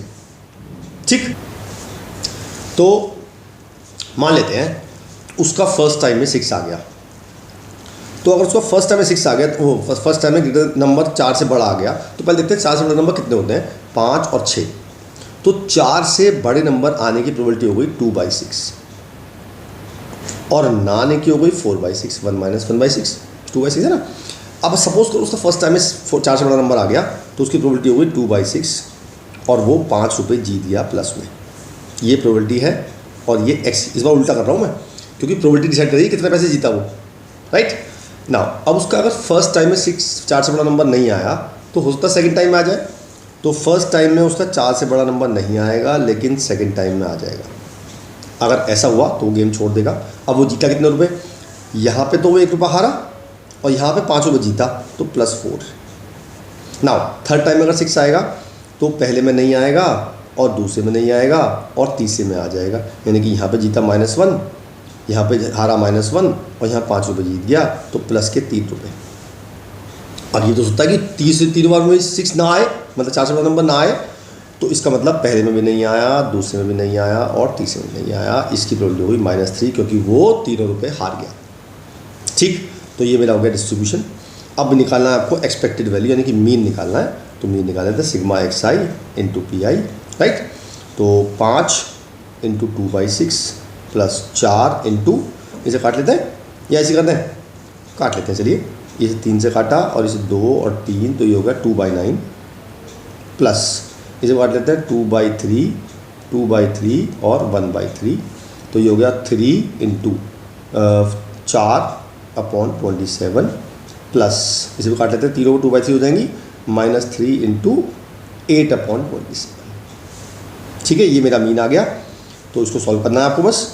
10/6 प्लस 8/9 प्लस 12/27 माइनस 24/27, ये मेरा आंसर आ जाएगा। ये आ जाएगी मीन अमाउंट की, वो कितना अमाउंट जीत सकता है। क्लियर? तो ये आपके डिस्ट्रीब्यूशन खत्म हुए, मतलब प्रोबेबिलिटी डिस्ट्रीब्यूशन और बाइनोमियल डिस्ट्रीब्यूशन। अब चलते हैं पेजॉन डिस्ट्रीब्यूशन पे। इसकी मैंने एक छोटी वीडियो बना रखी है, अगर आपने नहीं देखी है तो पहले आप उसे देख लो, फिर इसके बाद ध्यान से आगे करना। उसका लिंक नीचे है, आप चाहो तो देख सकते हो। मैंने पेजॉन में पूरी वीडियो बनाई है। अच्छा, पेजॉन डिस्ट्रीब्यूशन क्या होता है?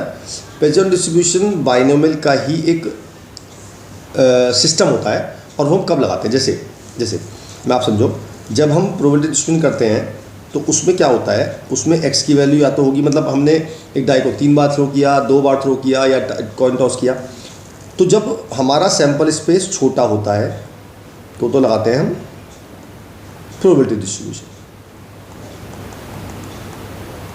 ठीक है, जब हमारा सैंपल स्पेस बहुत बड़ा होता है, जैसे मैंने डाई को थ्रू किया 25 बार, अब इसका सैंपल स्पेस तो बन नहीं सकता, तो वहां लगाते हैं हम बाइनोमियल डिस्ट्रीब्यूशन। ठीक है, क्लियर है। और बाइनोमियल को लिखने का तरीका होता है बी एन कॉमा पी, मतलब कभी ऐसे लिखा हुआ आ गया, मतलब कभी लिखा गया बाइनोमियल डिस्ट्रीब्यूशन और वो कह रहा है 25,1/10, तो इसका मतलब ये होता है कि ये n की वैल्यू है और ये p की वैल्यू है, ये आपको समझ जाना चाहिए। ये तो हो गया बाइनोमियल। अब आता है पेजियन पे। क्या होता है पेजियन पे? क्या होता है कि जब n बहुत बड़ा हो, वेरी लार्ज, जैसे बाइनोमियल में होता है, लेकिन प्रोबेबिलिटी बहुत छोटी हो, तब लगाते हैं हम Poisson. Basically Poisson is a part of binomial distribution. उसमें ये कंडीशन है कि n बहुत बड़ा हो और p बहुत छोटा हो। तो पहले हम मीन निकालेंगे। पेजियन में मीन को बोलते हैं लैम्डा, n इंटू पी से निकालते हैं, जैसे बाइनोमियल निकालते हैं। और जैसे बाइनोमियल में निकालते थे हम प्रोबेबिलिटी, आपको याद होगा, probability at x equal to r, formula होता था NCR, p की पावर r, q की पावर n माइनस r, और पेजियन में होता है p at x equal to r। बता दो क्या होता है, याद है? जल्दी बताओ। Very good. लैम्डा की power r upon r factorial into e की पावर माइनस लैम्डा। मतलब बेसिकली आपको केवल लैम्डा चाहिए, मतलब मीन चाहिए, इससे आपके मीन से सारे क्वेश्चन हो जाएंगे। क्लियर? चलिए क्वेश्चन लेते हैं सीधा। For a Poisson distribution model, if arrival rate of passenger airport is recorded 30 per our, यानी कि 1 घंटे में 30 पैसेंजर आ रहे हैं। The expected number of arrival in first 10 minute of an our. मुझसे पूछ रहा है वो एक्सपेक्टेड मतलब मीन पूछ रहा है, मतलब वो, और कितने मिनट में? 10 मिनट में। तो अगर 1 घंटे में यानी कि 60 मिनट में अगर 30 पैसेंजर आ रहे हैं, तो 10 मिनट में कितने आएंगे? अपॉन 6 कर दो, 5 आ गया। तो लैम्डा की वैल्यू आ गई मेरी 5 फॉर 10 मिनट्स। क्लियर? बढ़िया। Next, the probability of exactly 4 arrivals in first 10 minutes. Exactly 4 arrival, it means मेरी आर की वैल्यू हो गई 4, और मुझे निकालनी है probability at r equal to 4 पे। तो फॉर्मूला लिखवाया मैंने आपको भी, ये रहा, सीधा लगा दो। लैम्डा है मेरे पास, आर है, तो ये हो जाएगा मेरा लैम्डा की पावर आर यानी कि 5 की power 4 upon 4 factorial into e की पावर -5। ये आपको फॉर्मूला लगाना है। अब बात आती है ई की पावर की। देखो क्वेश्चन में या तो ई की पावर की वैल्यू गिवन होगी आपको, अदरवाइज आपको टेबल मिलेगी। एक टेबल होती है, ई की पावर की जितनी भी वैल्यू है हम निकाल सकते हैं, पर दो ही पॉसिबिलिटी है, या तो आपको टेबल गिवन होगी या आपको वैल्यू गिवन होगी। ठीक है, तो मैं फिलहाल टेबल, मुझे वैल्यू गिवन नहीं है तो मैं टेबल से देख रहा हूँ। टेबल में है ई की पावर -5 की वैल्यू है 0.0067 और 5 की पावर 4 बताइए क्या होता है आपको? 5, 25, 625 और 5 फैक्टर होता है 4 फैक्टर 24। सॉल्व कर लेंगे, मेरा आंसर आ जाएगा, मीन आ जाएगा। राइट है। लिखा है अगला, द प्रोबेबिलिटी ऑफ 4 और फ्यूअर अराइवल इन फर्स्ट 10 मिनट्स। 4 और फ्यूअर मतलब 4 और 4 से छोटे। इट मीन्स मुझे निकालना है P0 plus P1 plus P2 plus P3। ठीक है, तो पहले P0 निकाल लेते हैं। फॉर्मूला लगाना है यही जो मैंने बताया आपको अभी भी, ये वाला फॉर्मूला, ई की पावर माइनस लैम्डा और ई की पावर माइनस लैम्डा, लैम्डा की power r upon r factorial. तो लैम्डा मेरा 5 है, 5 की power 0 upon 0 factorial into e की पावर -5 प्लस 5 की power 1 upon 1 factorial into e की पावर -5 प्लस 5 की power 2 upon 2 factorial into e की पावर -5 प्लस 5 की पावर 4 अपॉन 4 फैक्टोरियल। 0, 1, 2, 3 3 निकालना है, 4 भी ले रहे हैं, नहीं 4 तक लेना है मुझे, P4 भी निकालना भी। तो पहले P3 चेक, P3 मैं भूल गया, P3 ऐड कर लेते हैं इसमें। तो ये हो जाएगा मेरा 5 की power 3 upon 3 factorial into e की पावर -5 प्लस 5 की power 4 upon 4 factorial into e की पावर -5। आप चाहो तो ई की पावर -5 कॉमन ले लेना, अंदर बचेगा 1 प्लस 5 प्लस 25/2 प्लस 125/6 प्लस 625/24। इसको सॉल्व कर लेंगे तो ये मेरा आ जाएगा थर्ड पार्ट का आंसर। राइट नाउ डी लिखा है, द प्रोबेबिलिटी ऑफ 10 और more arrival in an hour given that 8 arrivals first 10 minutes of an hour. देखो क्वेश्चन समझना बहुत ध्यान से। वो कहता है प्रोबेबिलिटी निकालो कि 1 घंटे में 10 या उससे ज़्यादा अराइवल होंगे, जबकि पहले 10 मिनट में 8 अराइवल हो चुके। इसका मतलब अगर पहले 10 मिनट में 8 अराइवल हो गए, इट मीन्स मुझे अगले 50 मिनट में ग्रेटर देन 2 अराइवल चाहिए, greater than equal to 2 arrival चाहिए। बात समझ में आती है? तो हम इसको तो कुछ नहीं करेंगे, हम तो बात करेंगे इसकी। तो पहले मुझे मीन निकालना पड़ेगा 50 मिनट्स का। ये जो मीन आया था 5, ये आया था 10 मिनट्स का। तो अगर 10 मिनट्स का मीन 5 है तो 50 मिनट का मीन कितना होगा? 5 से मल्टीप्लाई करेंगे 25 मीन आ जाएगा। बस अब निकालना है आपको ग्रेटर देन इक्वल टू 2, यानी P greater than equal to 2। तो मैं क्या करूँगा? P0 निकालूंगा, P1 निकालूंगा, उसे ऐड करके 1 में से माइनस कर दूंगा। क्यों? क्योंकि अगर मैं ग्रेटर देन 2 निकालूंगा तो 2 पे निकालूंगा, 3 पे, 4 पे, तो बहुत सारी वैल्यू है, तो कब तक निकालता रहूँगा मैं? मेरे बस की नहीं। मैंने तो सीधा P0 निकाला, P1 निकाला, उसे 1 में से माइनस कर दिया। तो P0 हो जाएगा लैम्डा 25 की power 0 upon 0 factor into e की पावर माइनस 25 प्लस 25 की power 1 upon 1 factor into e की पावर माइनस 25। इसको सॉल्व करेंगे तो मेरा आंसर आ जाएगा, ये आपका आ जाएगा थर्ड पार्ट का आंसर। बात समझ में आई? बहुत ही बढ़िया। कोई आप चाहो तो इसमें से ई कॉमन ले लो, तो 1 माइनस ई की पावर 25 माइनस 25 कॉमन आ जाएगा। यहाँ बचेगा 1, यहाँ बचेगा 25, 26 हो गया। तो ये हो गया 26 इंटू ई की पावर माइनस 25। ऐसे छोड़ सकते हो आंसर आप। क्लियर है? बहुत बढ़िया। आगे चलते हैं। अगला है the mortality rate of a certain disease इतने। तो यानी कि रेट है तो पी मेरा लैम्डा हो गया मेरा 0.00, ये पी हो गया, मतलब मेरा मतलब मॉर्टेलिटी रेट दे रखा है। Using Poisson distribution calculate the probability of 2 deaths in the group of 400 people. तो एन मेरा 400 हो गया। तो पहले मैं लैम्डा निकालूंगा, एन इंटू पी से बताया था मैंने आपको। तो 400 इंटू 0.007, तो मेरा आ गया 2.8। कितना आएगा? 400 के 28, तो 28 और मैंने 2 0 से 2 0 हटा दी, तो 2.8 आ गया। ये मेरा मीन आ गया। ठीक है। अब लिखा है calculate the probability of 2 deaths, यानी कि मुझे आर की वैल्यू 2 दे रखी है। सीधा निकालूंगा probability at x equal to 2, यानी कि आर इक्वल टू 2। तो सीधा फॉर्मूला लगाऊंगा लैम्डा की power 2 upon 2 factorial into e की पावर माइनस 2.8। सॉल्व कर लेंगे, आंसर आ जाएगा। ठीक है। तो मीन निकालना बस, और क्या फॉर्मूला लगाना, कुछ करने की जरूरत नहीं, आसान, बहुत आसान है। पाइजन। आगे चलते हैं। क्वेश्चन है in a busy traffic intersection the probability of p और individual car having an accident is very small, यानी कि पी उन्होंने मुझे दे रखा है 0.0001। However during a certain part of the day the large number of cars से 1000। तो एन दे रखा है मुझे 1000। तो सबसे पहले हम मीन निकाल लेते हैं। मीन होता है lambda equal to n into p, यानी कि मेरा आ जाएगा 0.0001 इंटू 1000। तो यह आ जाएगा 0.1। ये मेरा लैम्डा आ गया। Under this condition what is the probability of 2 and more accident, यानी कि वो कह रहा है कि एक्सीडेंट 2 या 2 से ज़्यादा होने चाहिए। इट मीन्स मुझे निकालनी है probability at r is equal to greater than equal to 2 और मोर, है ना। तो यानी कि मुझे निकालनी है 2 पे, 3 पे, अप टू निकालनी है। तो मैं ऐसा नहीं करूँगा, मैं पहले P0 निकालूंगा, फिर मैं P1 निकालूंगा, दोनों को ऐड करके 1 में से माइनस कर दूंगा। तो ये मेरी आ जाएगी probability at r is greater than equal to 2।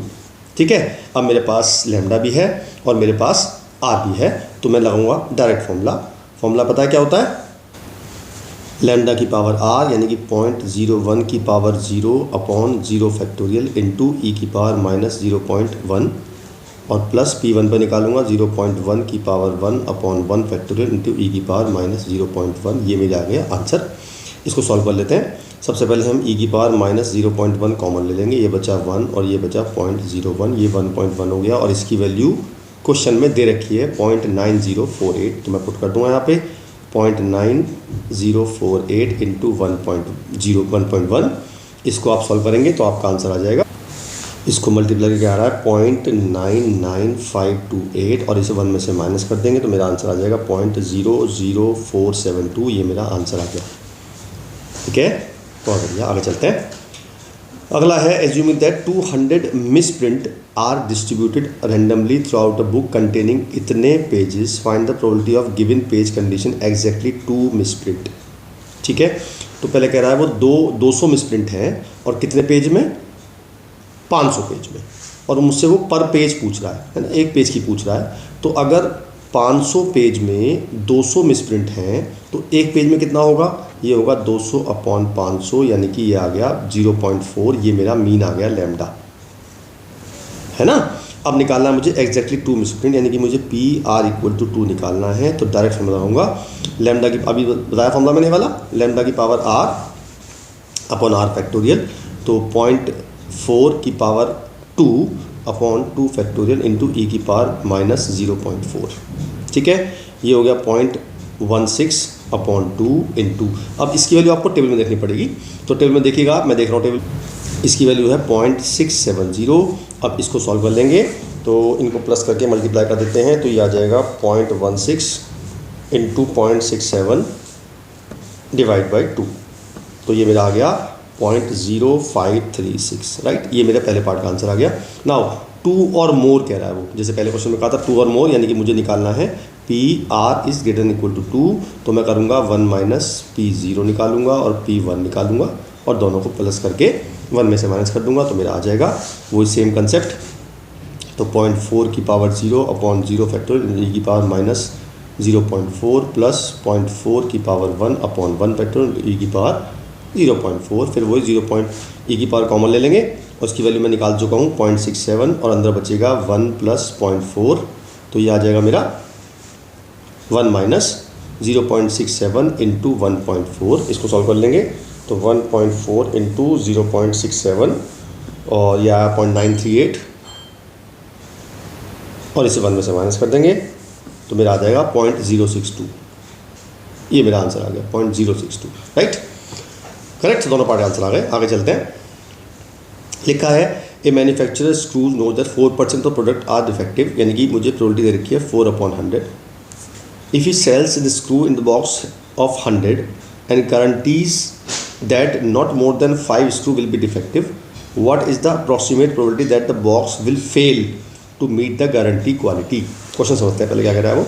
एक बॉक्स में 100 है, तो n मेरा 100 हो गया, तो मैं पहले लैम्डा निकाल लेता हूँ, वो आएगा 4/100 इंटू 100, तो ये मेरा आ गया 4, लैम्डा आ गया 4, करेक्ट।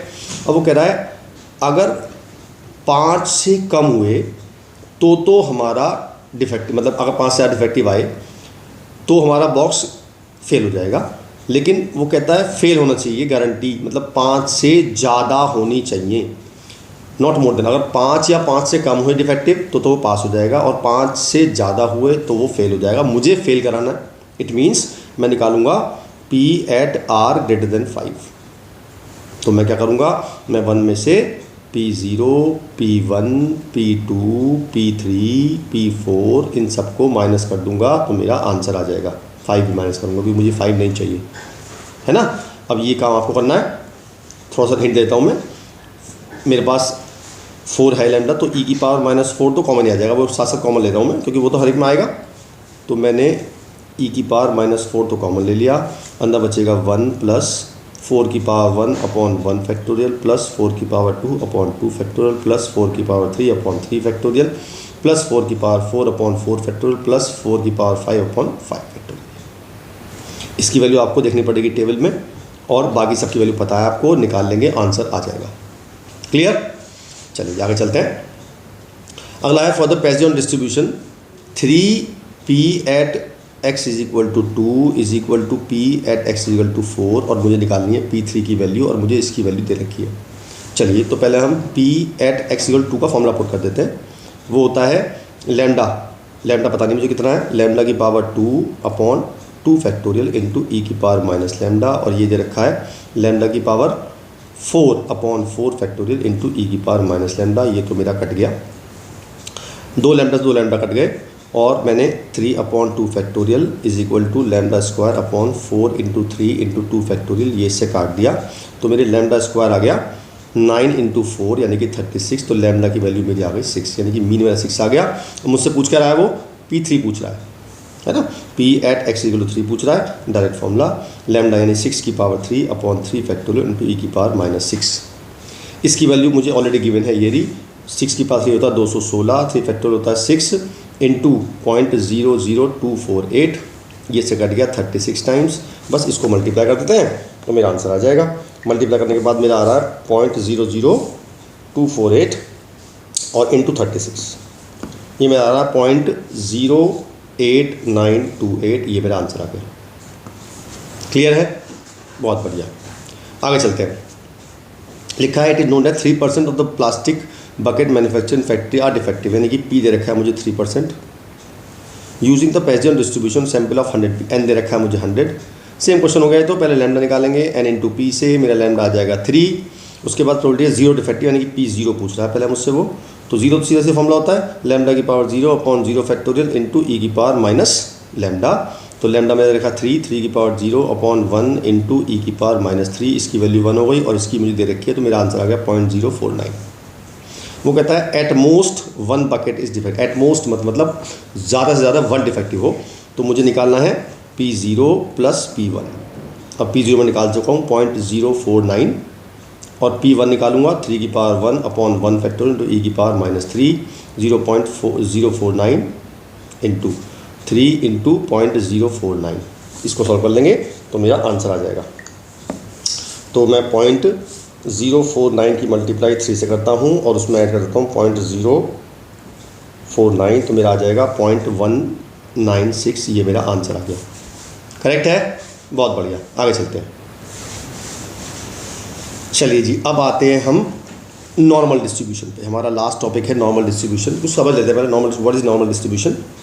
देखिए, नॉर्मल डिस्ट्रीब्यूशन होता है एरिया अंडर द कर्व, ये होता है कर्व नॉर्मल डिस्ट्रीब्यूशन का। यहाँ पे होता है मीन म्यू और यहाँ होता है, और जो भी दे रखा है मुझे ये z होता है, मतलब z इक्वल टू जो भी दे रखा है। एक टेबल हमें गिवन होती है क्वेश्चन में, या टेबल आएगी या वैल्यू आएगी। तो अगर मुझे निकालना है z z लेस देन 1.4, तो हम टेबल देखेंगे z की वैल्यू 1.4 पे हमारी प्रोबेबिलिटी कितनी है। तो वो जो वैल्यू आएगी, मान लो ये वैल्यू आई 0.729 मान लेते हैं ऐसा, तो वो क्या होता है, ये वैल्यू क्या आई। अगर मेरा z की वैल्यू 1.4 यहाँ पे है, तो ये जो वैल्यू आएगी ये मेरी ये पूरी वैल्यू आएगी, मतलब जो भी उस z से पहले का एरिया है सारा एरिया आएगा अगर हम टेबल में देखेंगे तो अगर मुझे z निकालना है लेस देन 1.4, इट मीन्स मुझे कम ही निकालना है ना, तो मेरा यही आंसर होगा। मान लो मैं कहता z मुझे निकालना है ग्रेटर देन 1.4, तो अब मुझे जो एरिया निकालना है वो ये रेड वाला निकालना है, लेकिन जब मैं टेबल देखूंगा तो वो हमेशा लेफ्ट वाला एरिया दिखाएगा हमेशा, मतलब ये रूल बना लो आप, जब भी आप टेबल देख रहे हो तो वो जो एरिया है वो है लेफ्ट वाला एरिया हमेशा। तो मुझे क्या करना पड़ेगा भाई, ये जो एरिया है वो ये वाला आ गया, और ये टोटल एरिया हमेशा 1 होता है, because total probability is always 1। और अगर मैं बात करूँ आधे की, मैं अगर मैं ये वाला ले लूँ, ये वाला ब्लू वाला एरिया ले लूँ, ये भी 0.5 होता है और ये वाला भी 0.5 होता है ना। तो मैं क्या करूँगा, 1 में से माइनस कर दूँगा इसको, तो मेरा जो एरिया आएगा वो ये वाला एरिया आ जाएगा। क्लियर है। अच्छा, अब z क्या होता है, z के फॉर्मूला होता है x minus mu upon standard deviation, यानी कि जिस x की वैल्यू पे हम निकालना चाह रहे हैं प्रोबेबिलिटी, वो वैल्यू यहाँ रखेंगे, मीन यहाँ रखेंगे, एस डी रखेंगे, उससे मेरा z आ जाएगा। फिर z देखेंगे हम टेबल में, तब मेरा आंसर आएगा। क्लियर है। चलिए क्वेश्चन लेते हैं डायरेक्ट। पहला कह रहा है वो मीन दे रखा है हमें, एस डी दे रखा है और हमसे पूछ रहा है वो x लेस देन 13। तो पहले मैं x की वैल्यू रखूँगा 13 और z निकालूंगा, z आएगा 13 माइनस 10 अपॉन स्टैंडर्ड डेविएशन, तो मेरा आ गया 3/2 यानी कि 1.5 आ गया। इट मीन्स मुझे निकालना है पी z लेस देन 1.5। ठीक है, अब लेस देन निकालना है, इट मीन्स मुझे लेफ्ट वाला एरिया ही चाहिए। तो मैं देखूंगा टेबल में कि नॉर्मल डिस्ट्रीब्यूशन में 1.5 z की वैल्यू पे प्रोबेबिलिटी क्या होती है। ये है 0.9332, तो ये मेरा यही आंसर है, बिकॉज मैंने आपसे बताया था इस कर्व में ये अगर z 1.5 है तो मुझे जो एरिया निकालना है वो यही निकालना है, क्योंकि लेस देन कह रहा है वो, तो यही मेरा आंसर आ गया। ठीक है। अच्छा, अगला कह रहा है वो p less than greater than 16। ठीक है जी, तो मुझे निकालना है p x ग्रेटर देन 16, तो पहले मैं z निकालूंगा, तो मेरा z आएगा 16 माइनस 10/2, तो मेरा आ गया 6/2 यानी कि 3 वैल्यू आ गई। तो मुझे निकालना है z ग्रेटर देन 3। अब मैं टेबल देखूंगा 3 पे, तो मैं कहता हूँ ये अगर 3 है मेरा, ये अगर z 3 है, ये z इक्वल टू 3 है, और मैंने टेबल देखी, टेबल में 3 पे जो वैल्यू है 0.9986 है, 0.9986 है। इट मीन्स ये क्या चीज़ है, ये मेरा ये पूरा एरिया है। ठीक है, बट मुझे चाहिए x z की वैल्यू 3 से बड़ी, यानी कि मुझे चाहिए ये वाला एरिया। तो मैं अब 1 में से माइनस कर दूंगा, तो 1 माइनस 0.9986, तो मेरा आंसर आ जाएगा 0.0014। ये मेरी प्रोबेबिलिटी आ गई x z ग्रेटर देन 3 पे। क्लियर, समझ में आया एरिया। और लेते हैं अब की बार है 2 से बड़ा हो और 4.5 से छोटा हो, 14.5 से। तो पहले मैं दोनों के लिए z निकालूंगा, 12 के लिए भी और 14.5 के लिए भी। तो पहले z निकाल रहा हूँ एट 12, तो 12 माइनस 10/2 ये मेरा आ गया 1। फिर z निकालो 14.5 पे, तो 14.55 माइनस 10/2 यानी 4.5/2 यानी कि आ गया 2.25। इट मीन्स मुझे जो प्रोडक्ट निकालनी है वो z की वैल्यू 1 से बड़ी हो और 2.25 से छोटी हो। अब देखो फिगर बताता हूँ मैं इसकी। अगर मैंने कर्व बनाया तो मेरा z1 आएगा मान लो यहाँ पे और 2.25 आएगा मेरा यहाँ पे। तो मुझे ये एरिया फाइंड करना है, राइट।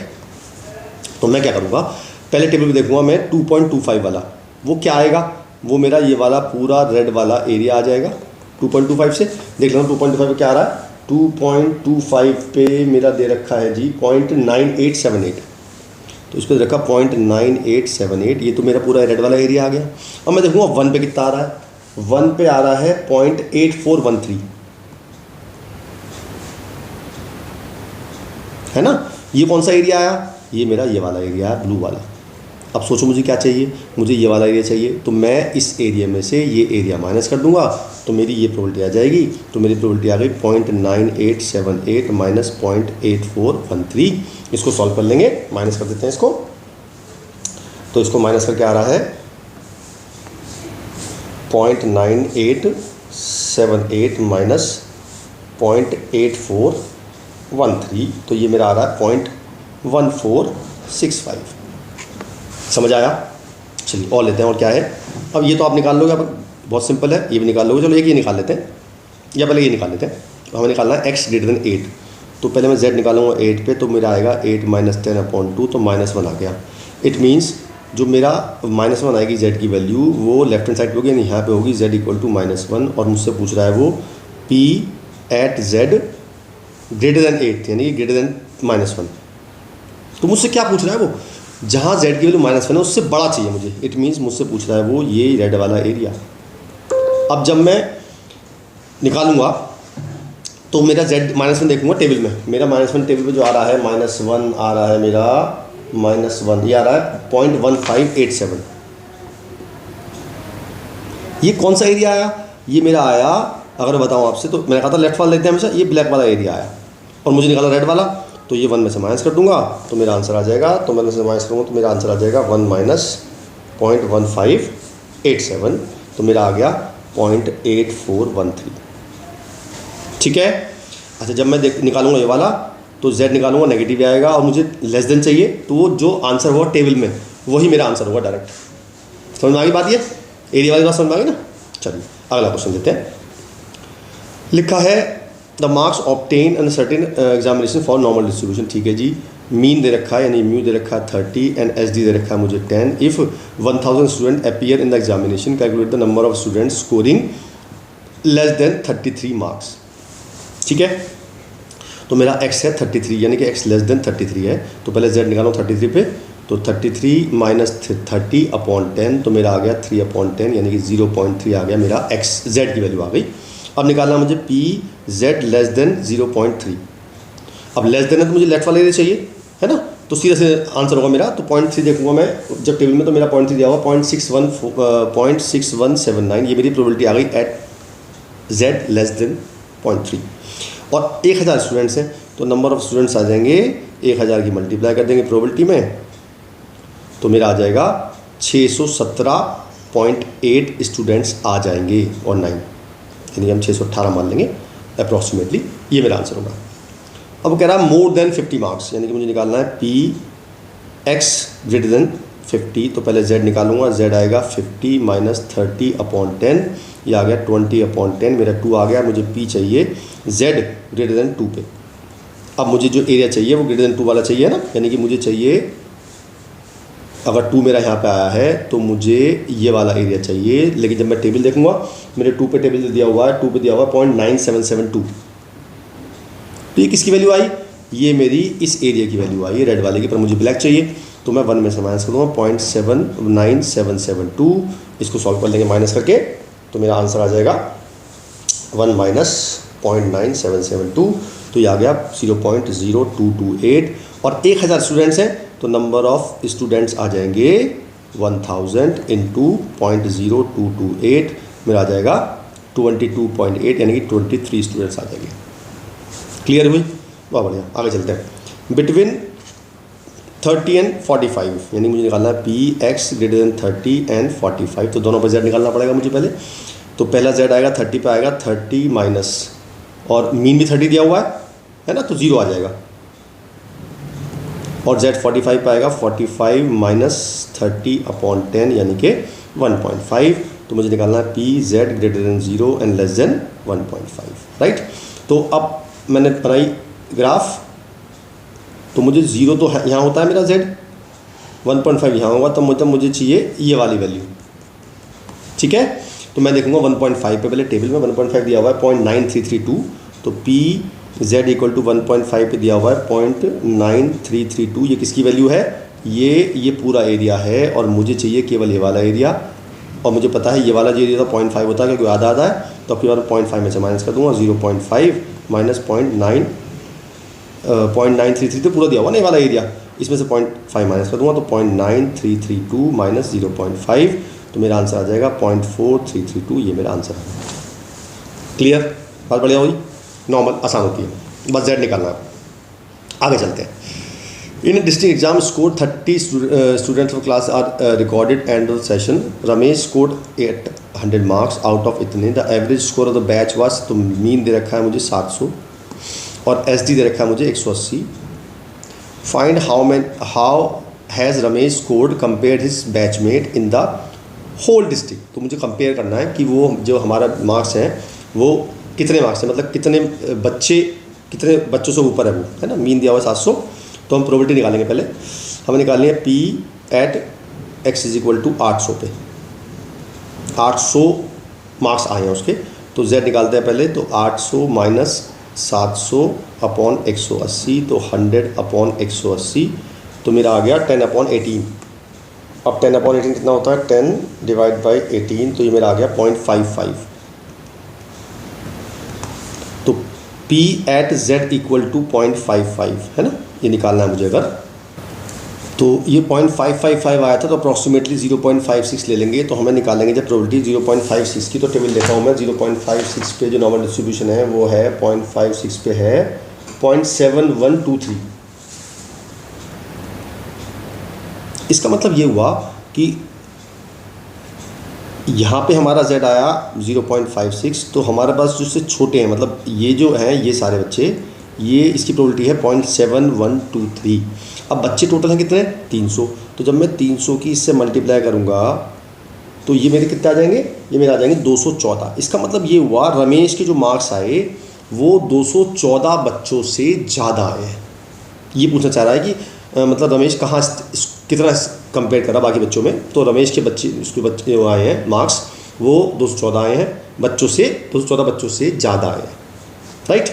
आगे चलते हैं। So that score 420 marks the same batch, what you say about her performance in compare to. चलो सेम क्वेश्चन है, तो इस बार एक्स हमारा 420 है, तो पहले जेड निकालेंगे, तो वो आएगा 420 माइनस 700/180, तो ये मेरा आ गया 280/180 माइनस के, तो मेरा निकालेंगे कितना आएगा 28/18, तो 28 डिवाइड बाई 18, तो ये आ गया माइनस के 1.56।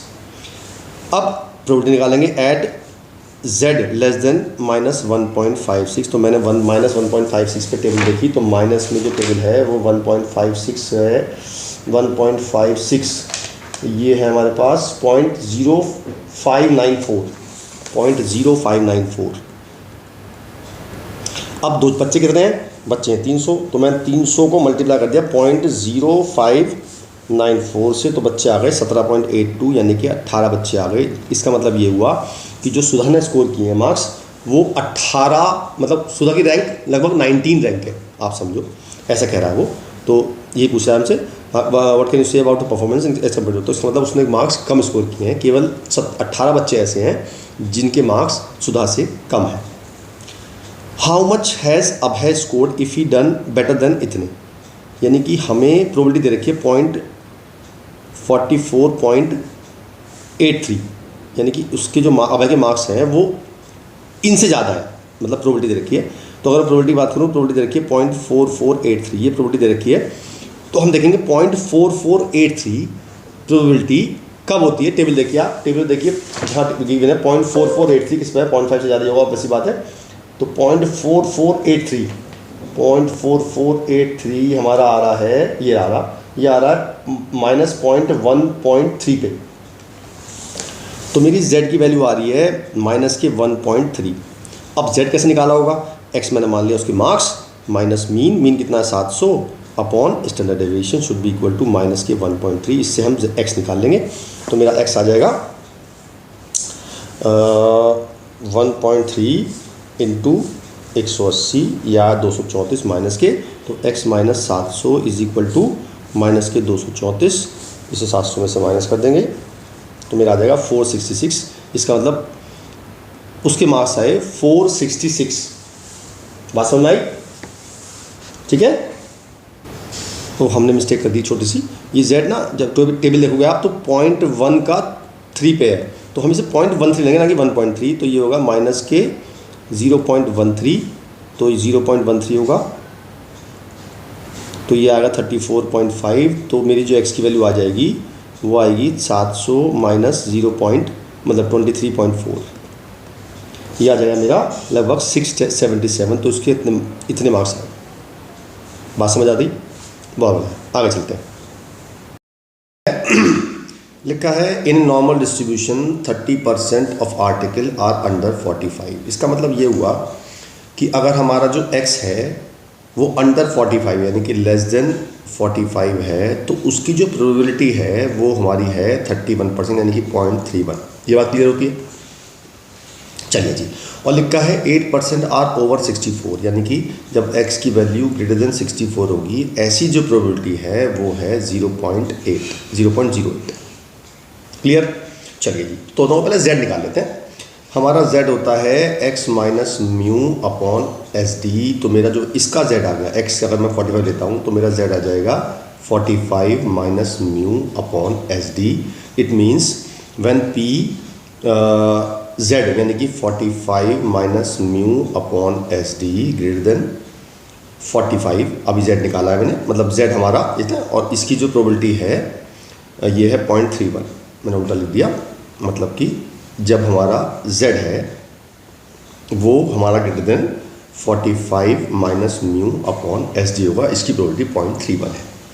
अब आप टेबल चेक करेंगे, जब टेबल देखो मेरे साथ देखो टेबल, और ये देखो 0.31 जो वैल्यू होती है वो कब होती है, ठीक है, और लेस देन है, ग्रेटर देन नहीं है।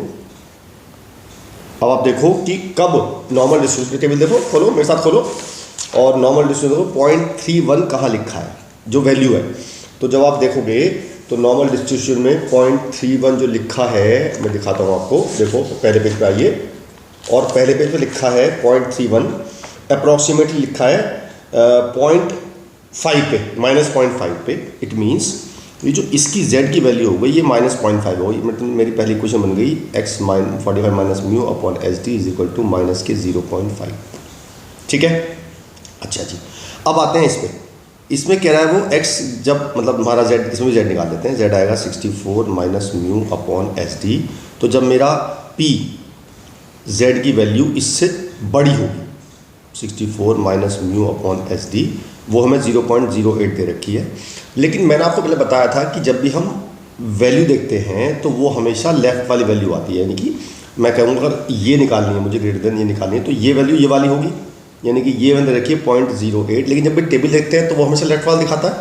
तो मैं ये निकालने के लिए इसको 1 में से माइनस कर दूंगा, तो मेरा आ जाएगा P Z less than 64 minus mu upon S D is equal to 0.92। ठीक है, अब देखो 0.92 टेबल में कहाँ गिवन है, देखो चेक करो, सेकंड पेज पे आओगे तो 0.9204 है, देखो 1.4 का 0.1 पे, तो ये वैल्यू आ जाएगी 64 minus mu upon S D is equal to 1.41। Clear? अब ये दो इक्वेशन तैयार हो गई मेरे पास, एक इक्वेशन तो ये तैयार हो गई और एक इक्वेशन ये तैयार हो गई। अब आपको लैम्डा क्या क्या निकालना है मुझे, मुझे मीन और एस डी निकालना डिस्ट्रीब्यूशन। तो मैं क्या करूँगा, पहले मैंने दोनों के क्वेश्चन को डिवाइड कर देता हूँ सीधा सीधा, मतलब मैंने इस इक्वेशन को इस इक्वेशन से डिवाइड कर दिया, राइट। तो मेरा आ गया 45 माइनस म्यू, ये कट जाएगा और ये आ जाएगा 64 minus mu is equal to, ये है माइनस के 0.5 और ये है 1.41। तो इससे आपकी म्यू की वैल्यू आ जाएगी और आप निकालना तो आपकी म्यू की वैल्यू आ जाएगी 50। ठीक है, बस अब म्यू को आपको यहाँ पुट करना है तो आपकी एस डी की वैल्यू आ जाएगी। कर देते हैं put, 45 minus 50 upon S D is equal to minus के 0.5, तो ये हो जाएगा -5। तो -5 is equal to minus 0.5 delta.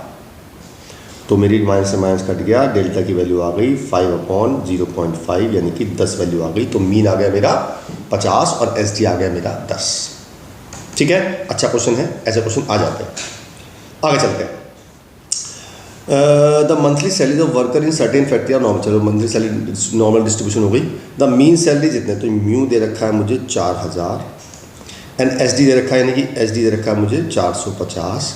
If इतने workers are getting salary less than this, यानी कि अब सोचो इतने वर्कर हैं, है ना, और इतने वर्कर जो है वो हमारे सैलरी लेस देन इतने, यानी कि पहले z निकालते हैं। अगर हमारा x हो गया 3325 तो z निकालेंगे तो आएगा 3325 और माइनस मीन है 4000 अपॉन 450। इसको सॉल्व कर लेते हैं तो ये सॉल्व कर आएगा 675 अपॉन माइनस क्या आएगा 450। ये मेरी आ गई z की वैल्यू। इसे सॉल्व कर लेते हैं और तो इसको आप सॉल्व कर लेंगे तो इसका वैल्यू आ रही है 5 से काट देते हैं, 5 9 45 0, 5 एकम 5 बचा 1, 5 दिया 15 बचे 2, 5 पंजे 25। तो ये आ गया माइनस के 1.5, यानी कि मुझे दे रखा है इससे कम लेस देन दिखा है, यानी कि P Z less then 1.5 minus के, और ये मुझे निकालना है कितना है। तो निकाल लेते हैं कितना है। मैंने आप टेबल देखिए नॉर्मल डिस्ट्रीब्यूशन की, नेगेटिव वाले में देखिए माइनस 1.5,